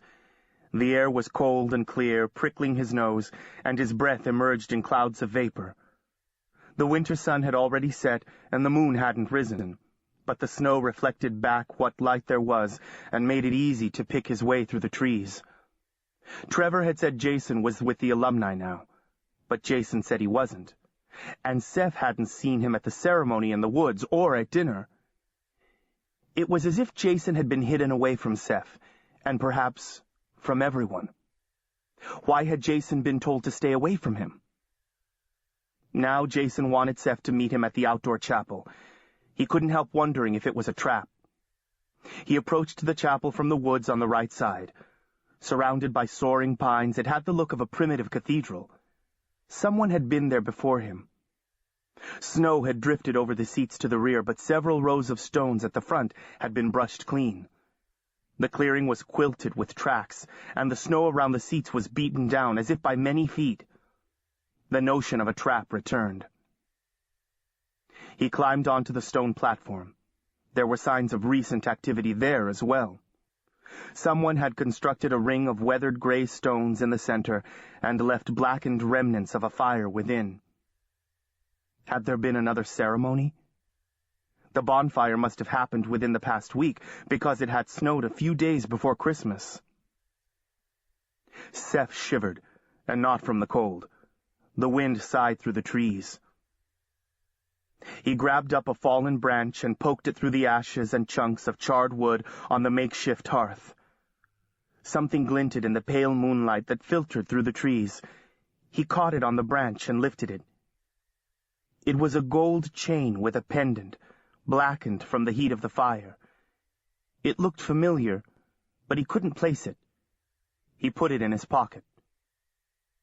Someone was celebrating the solstice. Seth spun around to see Jason standing a few feet away. The moon was behind him, his face hidden, his shadow tall and angular as it stretched across the stone toward Seth. His gelled hair stood up a bit from his head like a crown. He looked like a shaman from an ancient tribe in a leather jacket and blue jeans. Solstice? It's the best time to conjure old magic. Lester had better be careful or he might get burned. Stooping, he picked up a piece of the wood from the fire and put it into his jacket pocket. I'm surprised they didn't clean this up. He sat on one of the stone benches, his shadow compressing itself, and motioned for Seth to sit next to him. Warily, Seth complied. Jason stared into the cold hearth for a long moment, a muscle working in his jaw. But when he began to speak, the words poured out in a rush, as if he had already made his decision and just wanted to get it done. Look, I'm going to tell you some things. But you'd better know now that I'm dead if Lester ever gets a whiff of this. God knows what he'll do to you. After what happened with Sam and Peter, I swore I'd work alone. He paused again. So what I'm saying is, if I help you and Lester twists your arm and you spill your guts, I'll kill you. He opened his eyes and looked directly at Seth, and Seth believed Jason Haley when he said it. So the question is, are you strong enough to say no to him? Jason's eyes were like bright blue crystals. Seth nodded. He had already said no to Lester, and he was paying for it, every night. Good, Jason said. He sat thinking for a moment, as if he weren't sure how to begin. How much do you know about the magical guilds? A little. Nobody's trained me, if that's what you mean. Jason grinned. Truly. I've seen your work. Nice job on the chemistry lab. You said you had something to tell me. Jason's smile faded. All right. Lester is trying to get control of young, ignorant wizards like yourself. Jason threw him a sideways look. Wizards born into Anawir families. Mostly he gets your common hoodlum. A lot are referred from the courts. The program up here works well for them. Lester shows them a few of his nighttime videos, and they settle right down. So his success rate is very high. Jason pushed himself up and off his stone seat, pacing back and forth in front of the dais. But every so often he turns up a pearl in his oyster. That's you, Seth. Seth nodded toward the stone platform. He brought me up here right after I came. I was the guest of honor at some kind of ritual. Jason rested his hand on the altar. It's old magic. He wants you to link to him. You've seen the faculty and the alumni. All former students, all wizards, all under Lester's control. I guess it's an easy sell for most of them. You're a teenager. You've been in trouble all your life, and he promises to make you one of the most powerful magical practitioners of the age. I mean, why would you read the fine print? Jason had totally nailed Lester's stuffy private school British accent, and Seth couldn't help laughing. What's he want with them? I don't know exactly, Jason admitted. But if you have even 2 or 3 wizards, you have an army. He trains some of them anyway. That's what the library is for. All magic and poisons and incantations. Huge section on attack spells. Some of the alumni have spent years studying here. Lester's in no hurry, because wizards live a long time. He hits pay dirt probably once every 2 or 3 years. I came last year as a kind of bonus, but I haven't worked out very well. But you, Jason smiled crookedly, powerful as you are, he's never going to let you go. What makes you think I'm powerful? Seth was absurdly flattered. Trust me, that's why you've been having so much trouble. When you don't know how to use it or dissipate it, magic builds up and eventually explodes. It's like shaking a bottle of soda. But what's he going to do with an army of wizards?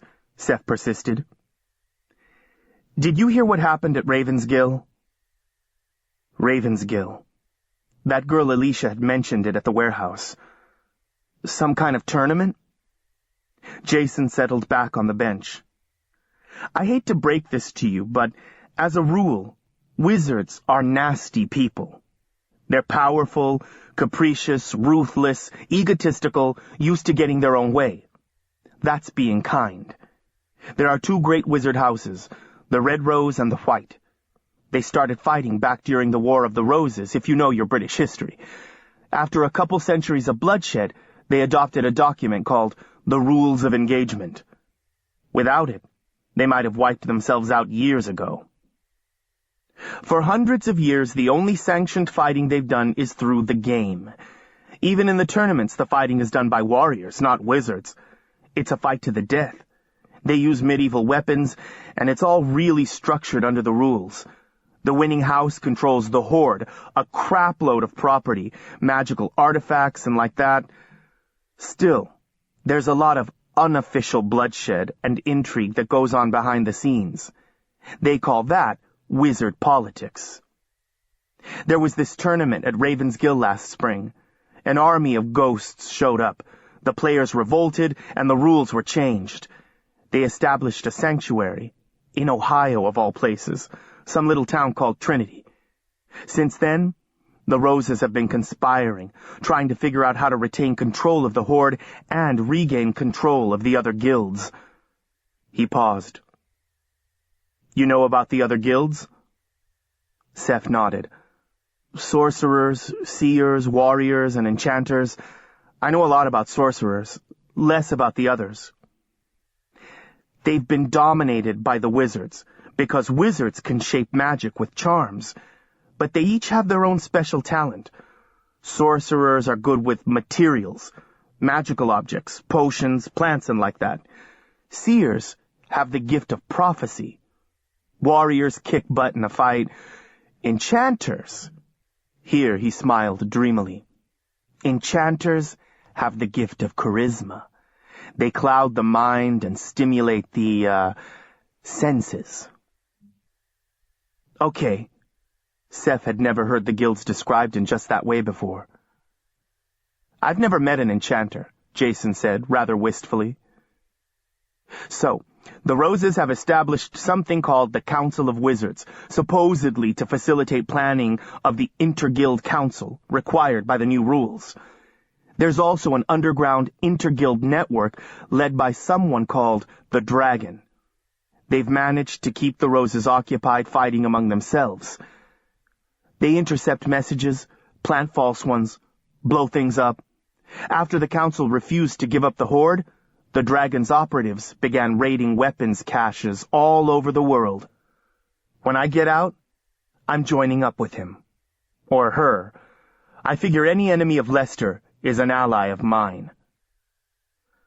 So, is Lester working for the Roses? Seth asked. I got the impression he's not. Lester's in league with another powerful wizard, name of Dorsey, who is game master of the council. They have meetings up here sometimes.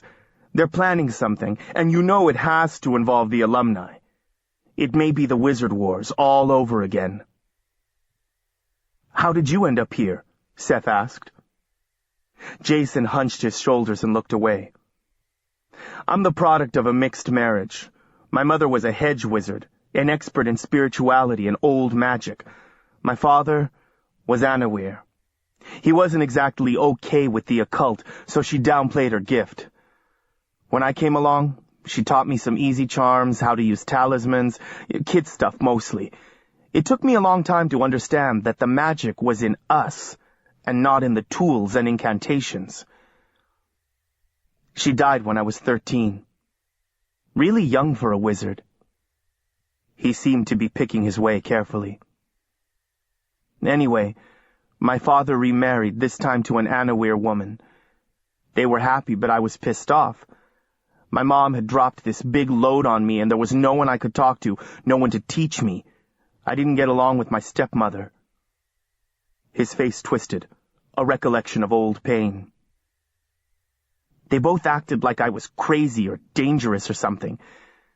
They were probably right. I knew how to stay out of trouble, but I didn't. The courts got involved, so they sent me here. I actually thought it might be better. To get away, I mean. He laughed bitterly. I was wrong. How long have you been here? I'm a senior. I came midway through my junior year. Why'd you come back? Seth demanded. I'd do anything to get out of here. I never left. He kept me here all summer, some bull about making up work in summer school. Jason rolled his eyes. That was a treat. Me and Lester and the zombies in the alumni club. He got to me too late. I know too much about old magic to agree to any kind of linkage. He fumbled in his jacket pocket, pulled out a pack of cigarettes. His hands shook, and it took him 3 times to strike a match. The flame threw the angular bones of his face into sharp relief. See, I'm like you, Seth. Nobody's got the frickin' porch light on for me. There was nothing to say to that, so Seth didn't say anything. Jason waved away the smoke and the sentiment. Whoa, didn't mean to get maudlin. Anyway, I'm not staying much longer. I'm here for 2 reasons. For one, I'm teaching myself wizardry, and their library is amazing. Secondly, I'm trying to find out what Dorsey and Lester are planning. If I want to join the dragon, I figure I'd better bring something to the table. Seth studied him skeptically. How are you going to get away? I've been trying to leave since September. Even when I make it to the edge of the campus, I can't get past the wall. It's a wizard wall, a magical barrier. You'll never get near enough to climb it, and forget about finding the gate. Jason seemed to relish the role of expert. So how are you going to get out? That's one of the things I'm researching. That bastard won't keep me here when I'm ready to go. Jason had a reckless confidence that Seth envied. Seth sorted through his mental list of questions. If your mother was a wizard, that is, if women can be wizards, then why would Lester start a boys' school? Jason snorted. Probably has more to do with Lester's attitude toward women than anything else. Not exactly collegial, if you know what I mean. How'd you do that thing in the library? The invisibility thing? Unnoticeable. It's a charm that acts on the observer. A subtle difference. What's invisible? You, your clothes, the stuff you're carrying around? The unnoticeable charm requires a talisman, an artifact of magic. Barber and Conroy didn't notice us, but we were unchanged. The only thing is, you can't cast spells while you're unnoticeable, because charms are noticeable, of course. Of course. How does Lester do it? The nightmares, I mean. Jason shrugged. He's a wizard.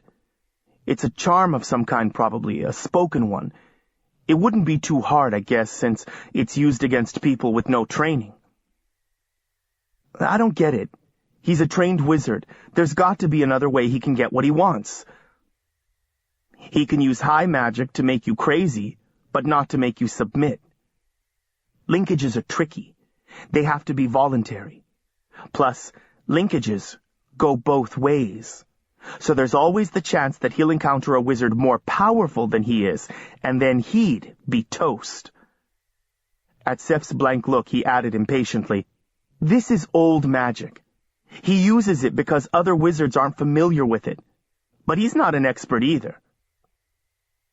What's the difference between old magic and high magic? Old magic is more basic. Hedge wizards and backstreet conjurers use it. There's a lot of blood sacrifice and whatnot.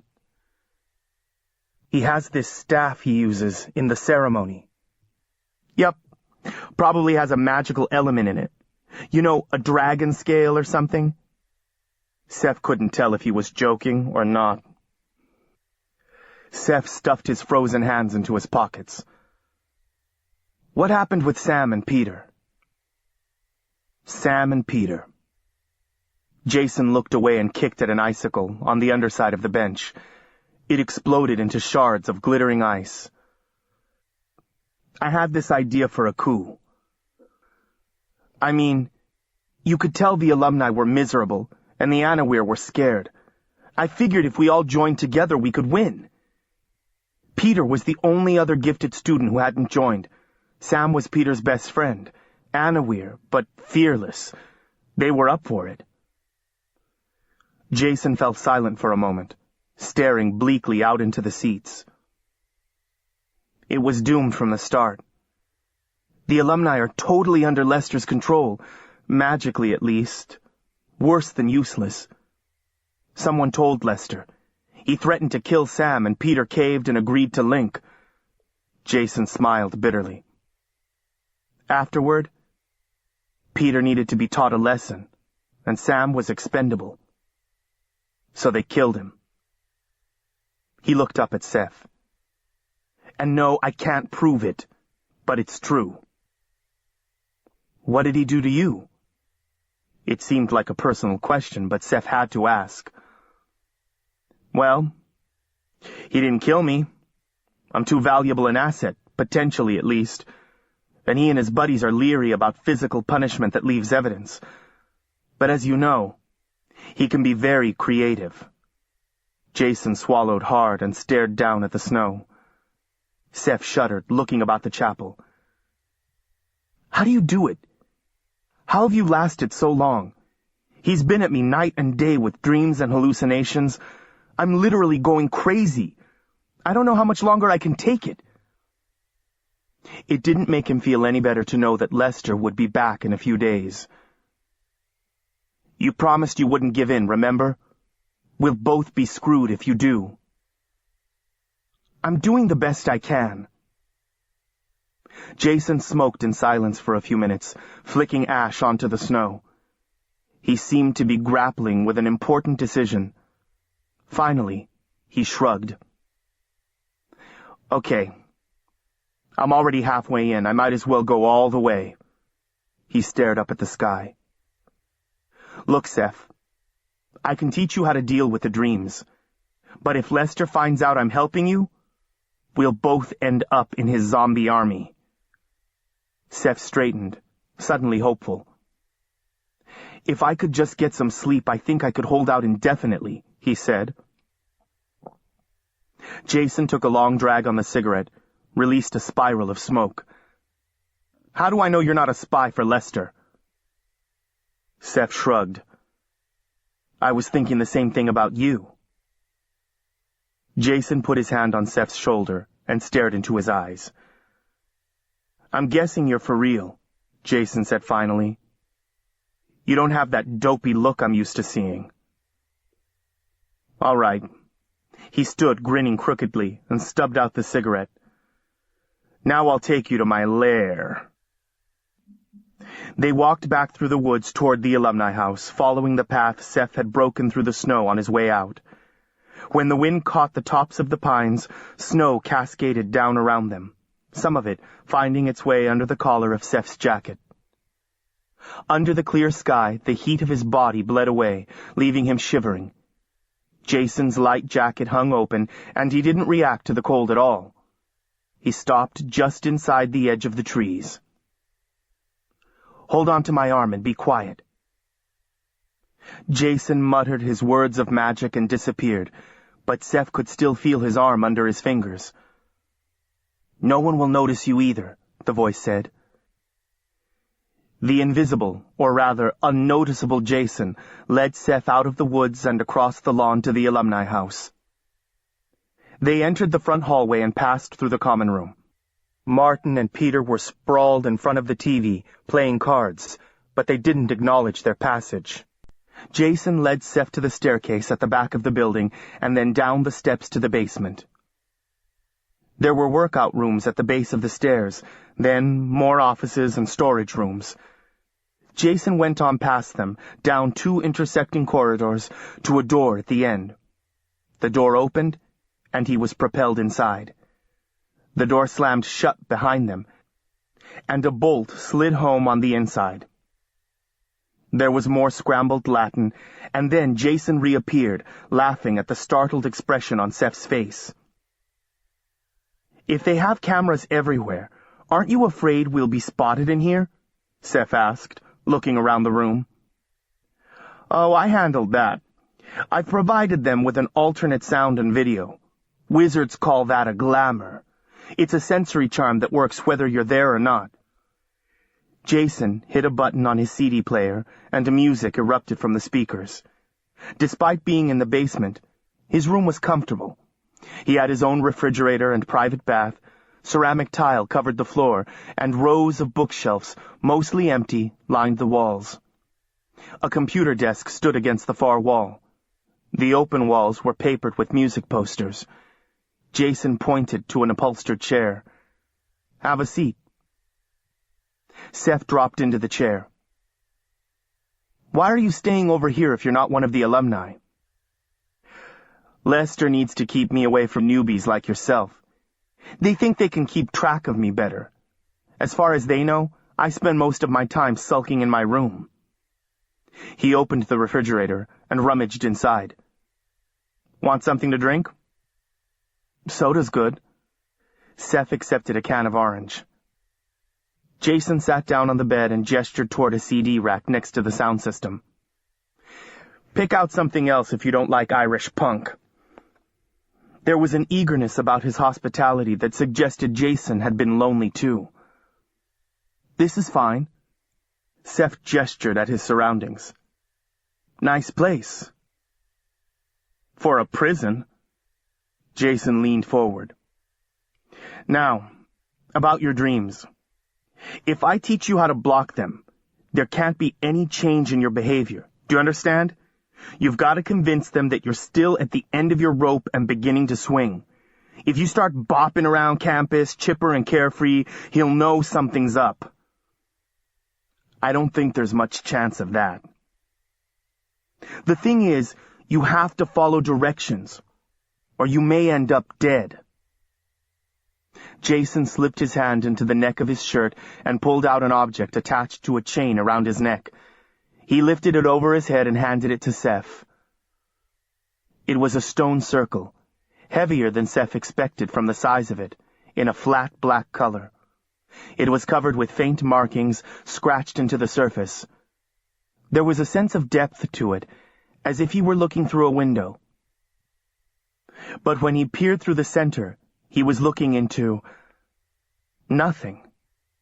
When he passed his hand behind it, there was still nothing. "What is it?" he asked, trying to hand it back to Jason. The other boy shook his head. "The general term is Dirna Seifa, meaning heartstone or secret heart. They are objects that act as assist devices to the gifted," he said. "They were made by sorcerers a long time ago. They're the experts when it comes to materials.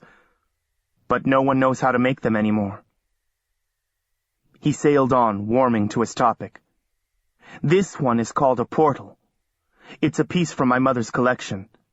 It's very old magic, not well known today. I don't even know all the things it can do.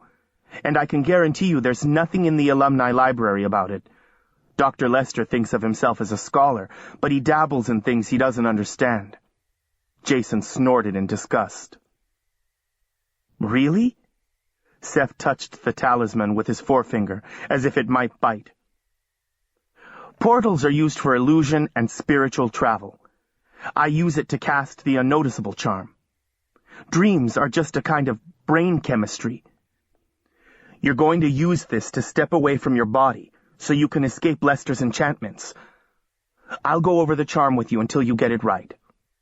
Put the portal on the table while you practice. We don't want any screw-ups."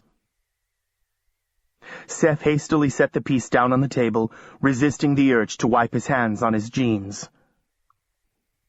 In Terrenus Sanctum. The charm was a kind of bastard Latin. It wasn't too difficult. He had always had a facility with languages anyway. It didn't take him long to master the incantation. He had to say it 5 times correctly before Jason was satisfied. "What does it mean?" Seth asked. "Into the sanctuary," Jason replied. "The way I understand it, you're retreating into your Weirstone, where Lester can't intrude. The talisman allows you to go and return. Before you go, you need to decide when you want to return. If you don't, well, you never come back. Okay, put it on under your shirt," he said, gesturing toward the Dirna Seifa. Seth scooped the portal from the table and dropped the chain over his head. He shoved the stone into the neckline of his sweatshirt so it rested against his chest. He expected it to be cold, but it felt warm and heavy against his skin. Jason pointed to the bed.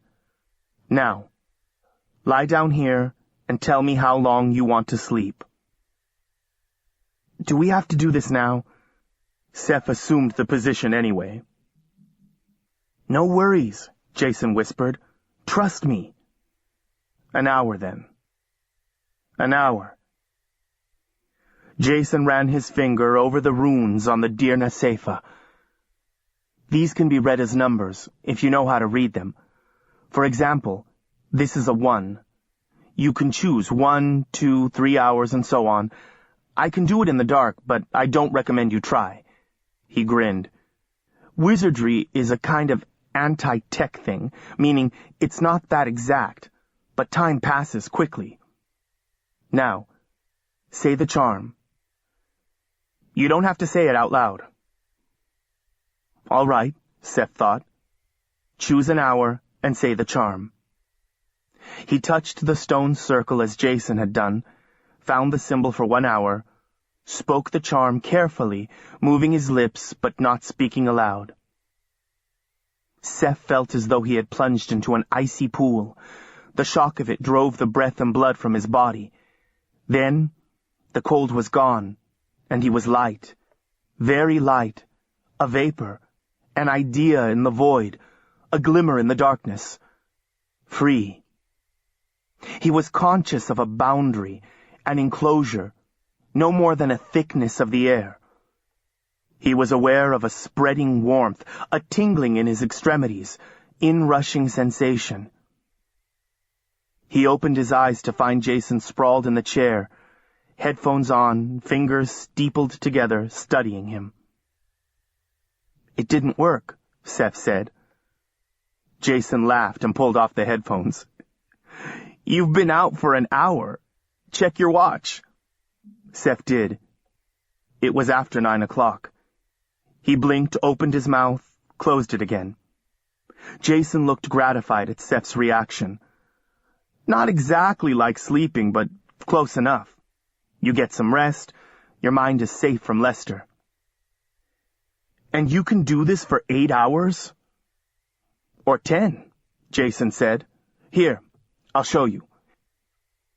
He pointed out the relevant symbols on the portal. Only, best if no one finds you've checked out, since you'll look like you're dead, so you'll want to lock up before you use the charm, and don't plan on sleeping too long. Jason was right, Seth thought. Sleeping without dreaming, it was a miracle. Only he wouldn't be sure until he tried it overnight. His hand found the stone, traced the shape of it under his sweatshirt. Do you have any more of these? He asked, feeling hopeful for the first time in a long while. Keep that one. I have something else I can use. Just don't lose it. Like I said, they don't make them anymore. He frowned, biting his lower lip. We'll need to build a glamour, so Lester's convinced you're still dreaming. Seth straightened. I thought you didn't know much about wizardry. My mother specialized in illusions, glamours, spirituality, traveling around outside the body using talismans, Jason replied. I grew up on this stuff. Unfortunately, she never taught me much about how to kill people. Seth looked up, startled, but Jason was staring down at his hands, and Seth couldn't see his expression. What else can you teach me? Seth asked. Jason shrugged. Like I told you, I don't know a lot. I'll be glad to teach you what I know, but you can't go showing off all around the campus. Remember what I said. As far as Lester and everyone else is concerned, you need to stay scared and stay stupid. No problem, Seth replied. Chapter 8. Through the Portal. Jason spent an hour or more in Seth's room, prowling around, weaving his glamour, as he called it. First, he blocked the cameras, then constructed a complicated multi-layered charm, parts of it triggered by the assault of the dream spell. When he finished, Seth's room was a fortress against prying eyes, and his dreams were his own. Seth used the portal when he went to bed. He would lie down, choose the duration of his absence, and spin out the charm in his head. Sometimes he woke up when the charm wore off and lay quietly in the dark. Sometimes he kept right on sleeping. Jason warned him not to use the charm twice in one night. You know how sometimes you go to hit the snooze alarm and hit the wrong button? If you blow this one, you'll never wake up. Whether it was the magic in the stone or the charm Jason taught him, or both, it worked. The portal was the talisman that kept the dreams at bay and kept Gregory Lester out of his head for as long as the charm was in force. Sometimes the dreams came on toward morning, after his return. Sometimes they caught him during the day. But the fact that he could sleep peacefully for 6 or 8 hours, could keep the nightmares away when he chose, that made all the difference. Before the encounter in the library, Seth had felt himself dissolving, as if he would eventually cease to exist. Now, he slowly reassembled himself, and his head was clearer than it had been since Thanksgiving. Jason had a second stone pendant, hexagonal in shape, and good for some of the same purposes. He used the unnoticeable charm to roam all over campus, lurking, as he called it, while his glamours convinced the school administrators he was holed up in his room. He spent much of his time in the library, studying the attack charms and sorceries Lester had collected for the alumni. Seth never knew when Jason would be waiting outside his door in the morning, or touch him on the shoulder as he crossed the campus. Unnoticeable is better than invisible, Jason pointed out. It acts on the observer and not the observed. Ergo, unnoticeable doesn't leave footprints. And so, the unnoticeable charm was the second charm Jason taught him, so they could sneak back to his basement room. Jason cautioned Seth to speak the charm out of sight of the ubiquitous cameras. Seth was already known to have a habit of walking in the woods. He would walk a distance into the forest in a different direction every time. Speak the charm, and then walk back to the alumni house. They generally met in Jason's room, where he kept notes and papers on his research, as well as books of charms. Jason seemed almost as hungry for companionship as Seth, since he didn't go to classes and didn't interact with either the alumni or the Anawir. He lived life in the shadows, studying wizardry as best he could out of books and spying on Lester and his co-conspirators. Seth had no interest in going to war against anyone. He knew that once the distractions of the holidays were over, Lester would turn his full attention back to Seth. Although he felt stronger after only a week of uninterrupted sleep, he worried about his ability to hide it from the headmaster. Students trickled back during the last weekend of winter break. At the end of fall term, Seth had felt himself sliding into the abyss. Now he was eager to see Trevor, wondering if his friend had contacted Sloane's and what the response had been. Though he checked his room several times, Trevor still hadn't arrived by late Sunday night. A message had gone out over the intranet that there would be a student assembly in the auditorium of the Art and Music Building early in the morning on the first day of the term. So Monday morning, Seth knocked at Trevor's door just before 8 o'clock to see if he wanted to walk over to the assembly together. Still no answer. Probably already gone. Afraid he'll be late, Seth thought, as he slogged through the snow to the art building. The auditorium was nearly full when Seth arrived, so he sat in the back. The hall reverberated with voices grumbling about being back at school, exchanging stories about the winter holidays. Seth nodded to Troy and Harrison, who were sitting toward the middle. Even Jason slipped into the room at the last minute, taking a seat close to the door. Gregory Lester mounted the stage at the front and called for quiet. He looked out over the students as if mapping the faces in the crowd.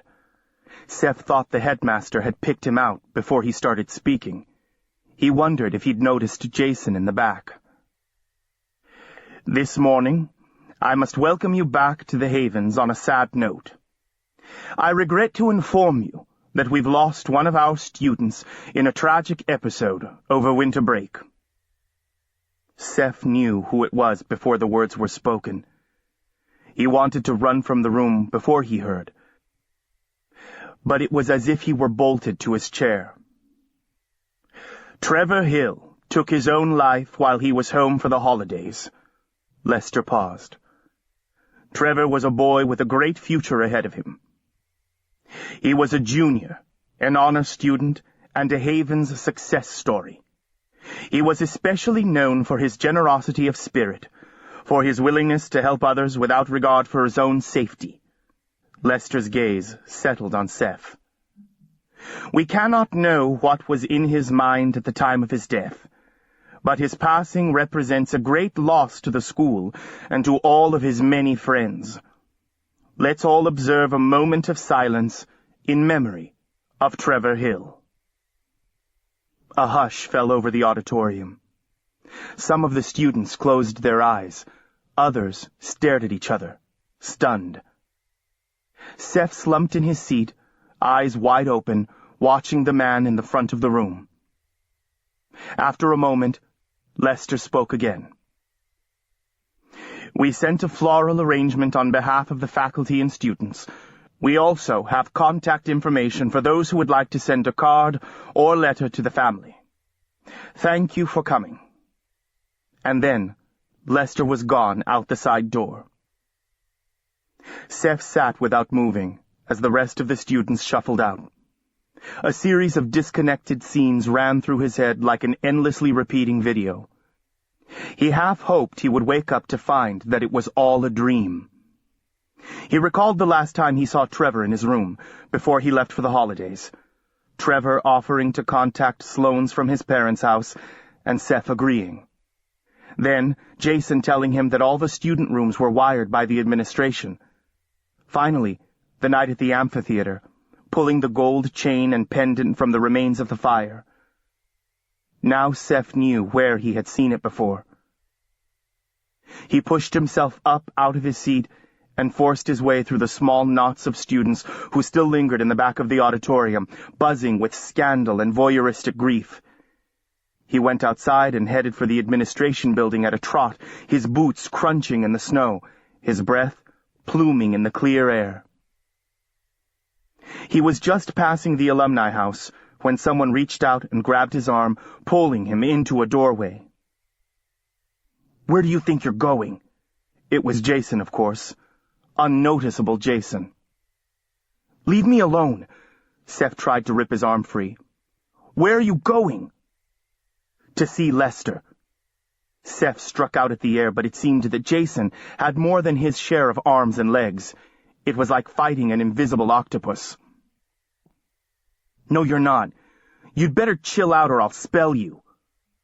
Seth stopped struggling. Now come downstairs where we can talk.